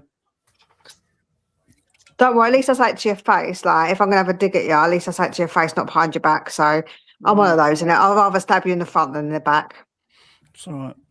Know where it's coming from. Yeah, that's right. It's not the tigers you've got to worry about. It's the snakes in the grass. Gakpo is another better us than what we got. Yeah, definitely. I definitely think Gakpo would be good for us. But there you are. Watch how he plays over the whole game season, and you see a 19-year-old. Have you watched him then, Scott, for the whole season? Yeah, actually, that's an idea. I must admit, I don't watch Bundesliga, so I've not really seen much of him. Dave watched a lot of Bundesliga. I do. Scott, have you actually watched the Bundesliga? Because if you haven't watched it, you can't really talk about him too much. See, I focus the last couple of years, I've been focusing on Bundesliga and the Belgian league. Yeah. And them 2 leagues have got so many gems in it. It's unreal. That are better than what we've got by a country mile. And I mean a country mile. So, yeah. So, Scott, you're not a fan. I don't know the vibe I'm getting of you, mate. You're not a fan of Vuskovic. That's the vibe I'm getting. Yeah, but Tom almost choked, mate. Tell will be the new Vitinha. Okay. Probably. If he goes elsewhere in Europe, he probably will be. The reason Bayern Munich was so desperate to get rid of him. They gave him they gave us a cut price deal to get rid of him. If people honestly think Busquets top 3 Bundesliga centre back, they were obviously months. Well, but he was in the team of the season, best 11 for that. I don't get what he's trying to get here. I don't think Slots just didn't do it on it for a wind in up. one season, he's done that in one season. That just shows you how good he actually is. He's gone there like old Jay from In Between has said, completed it, mate. Do you know what I mean? Bundesliga completed it. You can't say that he hasn't been a very good player, but it's just about whether he's good enough to come over goals as well. Hold on and be at Tottenham at his age and the pressure of being in the Premier League, and it's different teams, whether he would be suitable to be our starting centre back. So that's all I'm saying. I don't think there's anything wrong with trying to say that you don't want a 19-year-old to start as your starting centre back, especially when you're getting someone like a Van Heck, who is a very, very good centre back. He could not start above him. No way if we get him.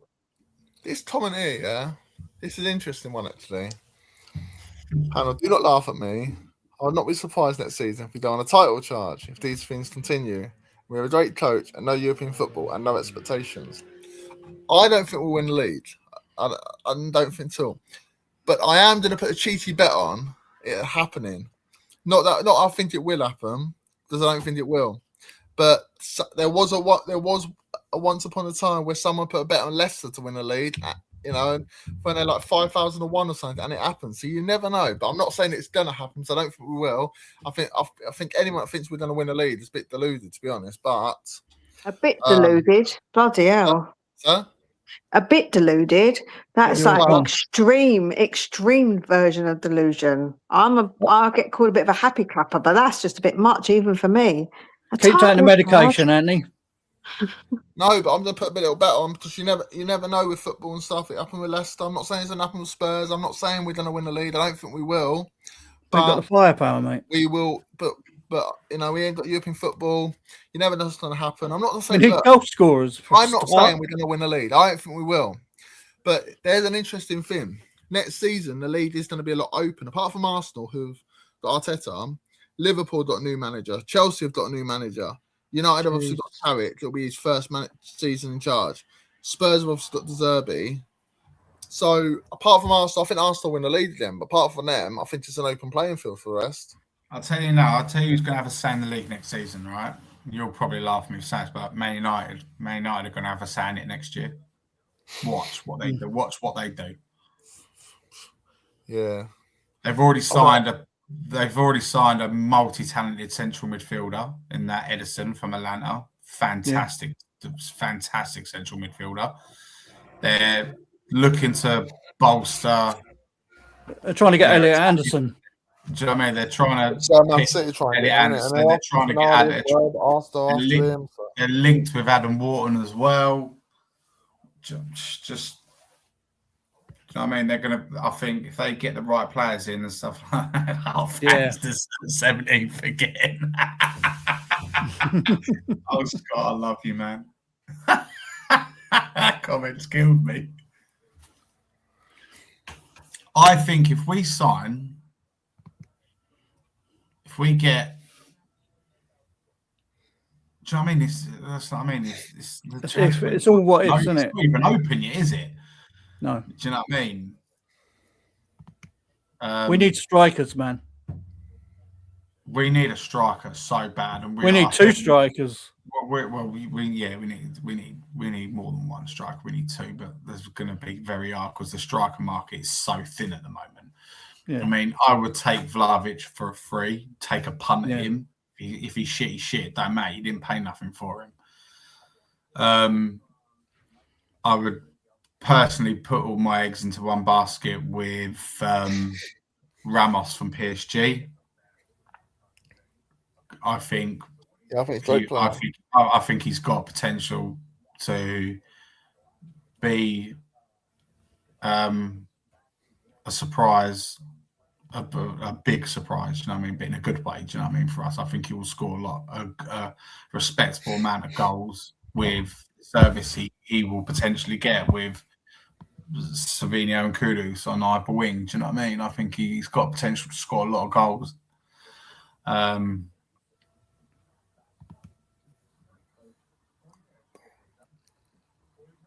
Tom, don't get him started, all right?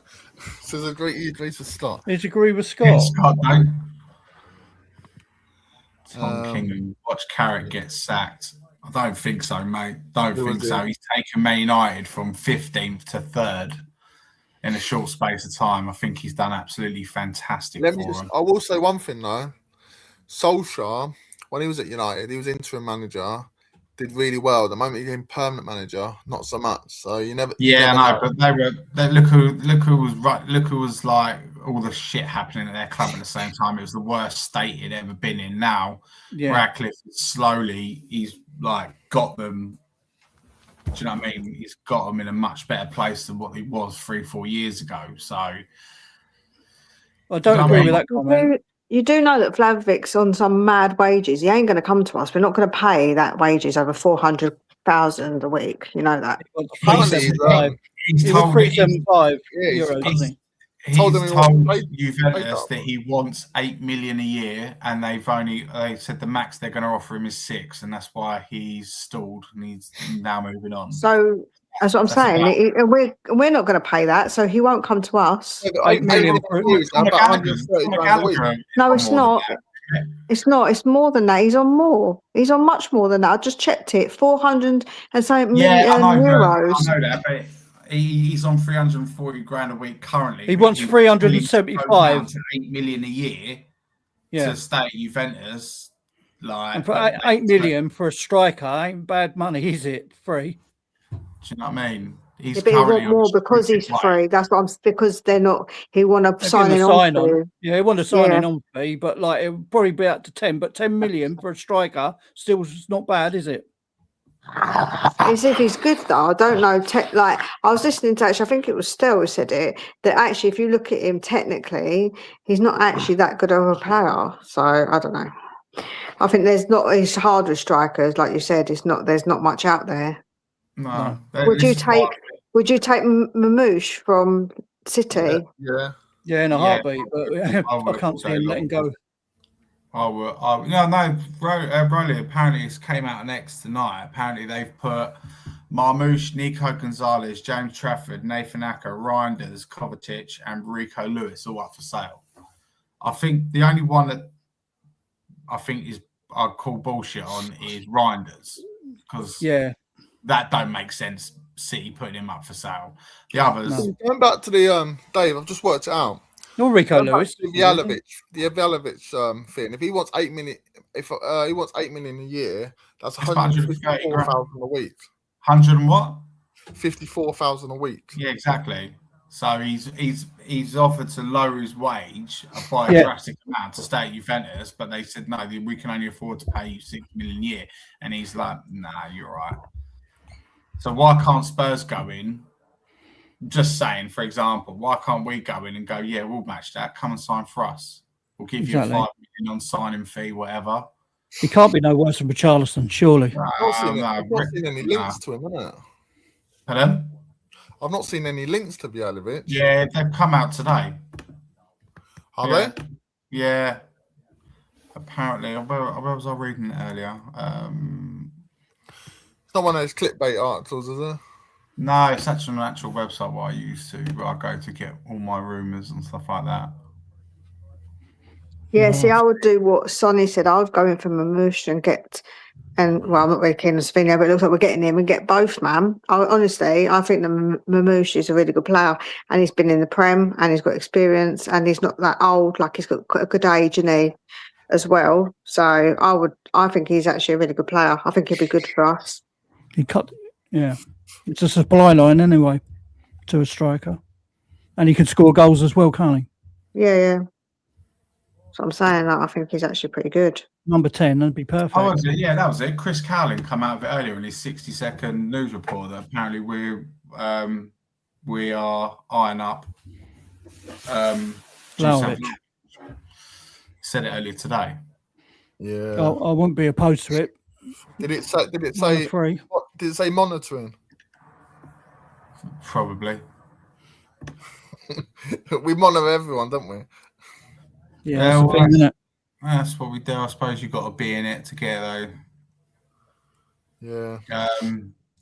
Bergval's future interesting striker. You know, he's done a recent one 6 hours ago as well. It's even more late in this Vlahovic again. Do you know what I mean? I think we should go in for PSG's Ramos. I think that would be the one. Wonder how much it will cost. Who? Wonder how much Ramos will cost. Apparently, they're looking around 40 million euros for him. That's about 33 mil. It's not over the top, then, is it? It's not over the top. Do you know what I mean? And it's one of them ones. He's only 24 as well. Do you know what I mean? So even he's got a few years. You know what I mean? Even if it don't work out, you could still make a bit of money back on him if it didn't work out. Yeah.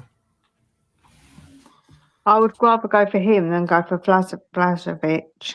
Well, anyway, my argument, Mia, is why can't we have both? Exactly. I mean, we could have both, but this is Tottenham we're talking about. Like, exactly. The thing is, we're not going to get it all done in one window, because when you look at it, there's a lot of players that need to get out of this, out, and I think there's a lot to do. So I just don't think it's going to get all done. I think that we're going to get 6, 7 players maybe in, and I think we'll probably get quite a few out. So I think that's going to be the target. I don't think it's going to be more than that. And maybe we'll relook at it in January to get another striker. That's what I can say. Like, bare bones, though, weren't we, this season? We were on our bare bones, and we've really got to think who we can keep and, I know, but we've only got one game a week. So we've got a 30-something man squad, including all the loans and stuff gone out. So we've got a massively bloated squad. I was looking at a comment earlier from a guy, G, and he was saying, would you keep Bentancur? Well, since Bentancur's come back, he's solid up that midfield, isn't he? He's. I've noticed the difference. I think he's a bit of calmness in that midfield. Absolutely.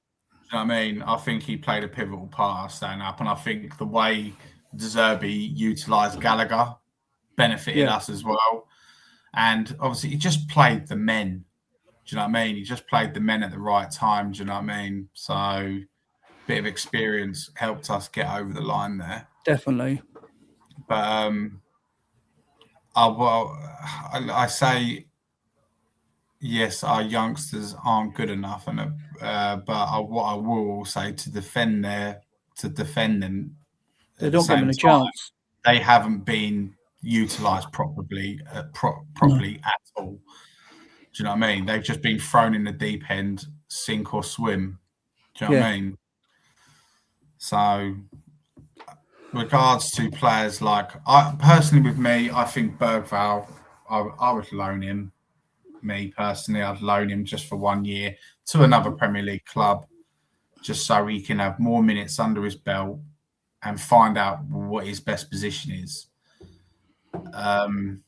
Gray, I would keep, but only on the basis if we get Paulinho in, so he's actually got someone who can mentor him properly.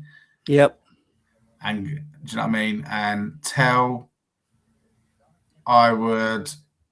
Depends what his attitude's like. Apparently, he's come out and he says he wants to leave in the summer. Do you know what I mean? If you don't want to stay, then let him go. Because the don't want to play for you. Let him go. But maybe I'd keep him on for just one more season. But you have to sign someone who's going to be as good, if not Mario Götze. Got to be better. Do you want to marry Mario Götze, really? He's brilliant, mate. Well, for his stats and that, he's better than that Diamande, isn't he? Yan Diamande. He's much better. Statistically wise, he was a very. But then he's still only a kid, and he's playing in Netherlands. We don't know what it would be like if he came into England. There you go. But like you say, you don't know, do you? And like you say, we've got lots of foreigners in the Premiership, haven't we? Who are brilliant. So there you go. We just hold up on saying that people want to marry kids, because that just sounds really wrong. Do you know what I'm saying? Like, do you know what I'm saying? Get in the word. It's only context, Mia. Come on. At the end of the day, the end of the day, that, like I say, with that player, he's very, very good, and his stats are very, very good. So, like you say, but who am I to say? I'm just someone sitting in my bedroom. You know what I mean? I'm not a manager, am I? I'm not a coach. No. But what I've seen of him and what his stats say, he's very, very good. And if we don't give him a go, then someone else will take him, and then they'll make him brilliant. You know what I mean? Like Adam Wharton, we missed out on Adam Wharton all those years ago. Yeah, absolutely, we did. When he was at Blackburn, we could have got him. The problem is he was young, and would we have developed him? That's the problem, because we do get these youngsters, and we've just said we don't develop them correctly, and players and managers don't play them correctly, like they don't bleed them in. That's the problem you've got. This is the trouble. We haven't got the right coaching system to do it. If we had the right coaching system, I'd say, get the youngsters in and bleed them in and develop them. But we ain't got no one to develop them. Not good enough. I hope that things are going to change, but we can't just chuck them in and expect them to play week in, week out and be relied upon. That's the difference. I feel like here's another position that I think we need to add to as well, the number 10 role. Yes, we know Maddison is back and he will be fully fit. But Marmoush could go in there, couldn't he? Do you know what I mean? He'll be fully fit, ready for the season. But how long is he going to last? Yeah. Do you know what I mean? If we haven't got Xavi, the other guy who plays there, he's out till minimum January. Marmoush put him in as a 10. You know, I love it, but are we realistically in for him? Probably not, but I would say I've been talking about it, and I feel like that Maddison's someone actually that if we could definitely get someone to replace him, that I would actually sell, because I think his age, although he's very good around the team, his age and the fact he doesn't get to play much, availability is the best ability, and he's just not available enough for me. Yeah, he's been very unlucky though, not just in his Spurs career, but in his whole career. Really, he's had those he had those same knee problems, and do you know what I mean? And I've seen Maddison go to Coventry. The thing is, it is unlucky, but that's not really my problem. That's really the him problem, not a me problem. And we need what's best for my team. And I don't think him not being available isn't the best thing. He's very good at the horizontal thing, though. Bloody hell, he's making a football team, and he's got 5 already. Yeah, mate. Has he got 2 lots of twins? Two lots of twins, isn't he? 2 twins. Yeah, he's got lots of time on his hands, hasn't he? Yeah, too much time. Super Spunt Maddison, Christ. That's it. Listen, by next season, he's going to have another set of bloody twins on the way if we carry this on, because he's going to end up sitting on that bench and not getting any time because he'll be injured. I reckon he'll go to Coventry. That's his club, isn't it? Coventry. Yeah. Do you know what though? I don't think he will. I think he is an absolute leader in that dressing room. I think if he was to leave, I think the only club he'll go to is Coventry. But I see him staying. I see him staying, but I just don't think if we're getting other leaders in, I just think he can go, because him taking up a space in the squad when he don't barely play in an important position is just not good enough. I think he deserves a chance to see how he gets on till January, see if he keeps himself fit. But every season he's known to Leicester supporters as a quarter player, because he plays a third. He plays a third because he plays 1/3, injured 1/3, and takes 1/3 of it to get back from injury. His nickname's Mr. 35%, isn't it? Yeah, that's what I'm saying, man. We can't just give him another chance. He's getting on now. He's had injuries. I don't know what this is. Giving him a chance business. Like, we've got no time for chances. We need to have a better player who's reliable in that position, because again, when we haven't had him, it's been really bad. Like, to creativity wise, we haven't been able to create as much. I think with him in the team, when he's fully fit, we only benefit from the rewards from it. Yeah, he's instrumental on the pitch. He is compared to our other midfielders, which, let's be honest, is not hard. He is light years ahead of them. Yeah, with technical ability and everything else that comes with the package of his game. I do get where people come from, where they say he's injured all the time. But until you go out and buy someone who can keep themselves fit, and this is the thing though, let's be completely honest, to get someone who's on his level, that's gonna cost you 70 to 100 million pound. Yeah. Do you know what I mean? Yeah. So is it the bet the devil you know than you don't kind of thing? Yeah, I don't think it is when they're injured. I just can't understand how anybody can say that when we're not going to get the best out of him because he's not going to be playing for most of the season. Like if he's going to keep himself fit, we can't guarantee that. And his age, I think he is a fantastic player. Technically, he's got a fantastic footballing brain. Love that about him, but don't love the fact that he's just not available enough. We need someone who's going to play games, man. It actually generally breaks my heart that he's injured all the time because I love him as not just a footballer, but I love him as a human being as well. I think he just asserts himself in the right way. He's honest. Like he come out and said it after the Everton game. He goes, "Let's be honest.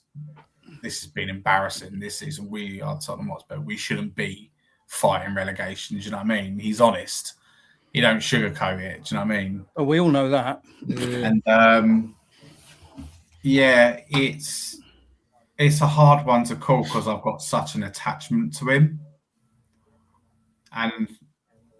And would it be sod's law, wouldn't it? Say, for example, we did get rid of him in the summer. We took the risk in getting rid of him because we knew he was injury prone, and he goes and has a season where he plays so yeah, that would be our luck as Spurs fans, wouldn't it? That would be our general luck. Anyway, I'm gonna wrap that up now. Actually, gone for 2 hours and I'm absolutely knackered. So. And also, the person in chat calling me she, that's really rude. Can you just at least try and say that, say about the person in the top, whatever, like, come on, man, let's not be rude about it. And what I'm talking about is, yes, he helped us in the Europa League, but he was also injured because he'd become injured during the Europa League, did he not? He was injured for those games. He didn't actually get to play. He actually was injured. So he was injured a lot last season. This season, so he's been injured a fair bit. It's not like he's not, and everybody knows that he gets injured because, like you said, he's got a problem. He's been unlucky with his knee, innit? So I'm not talking I'm not talking nonsense. That's cool. Yeah, I understand. I'm gonna wrap it up.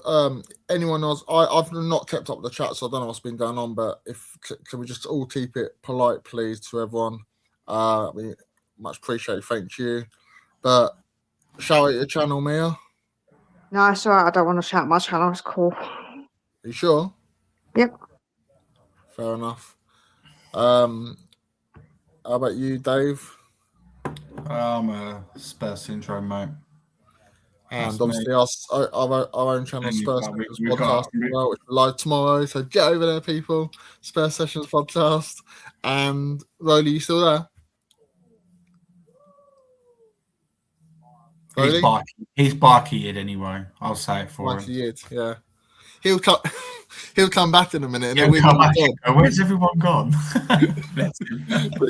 But big up, everyone. Thanks for coming on, Mia. Thanks for coming on, Dave, as well, and to Rolly and to Daniel, who came on early as well.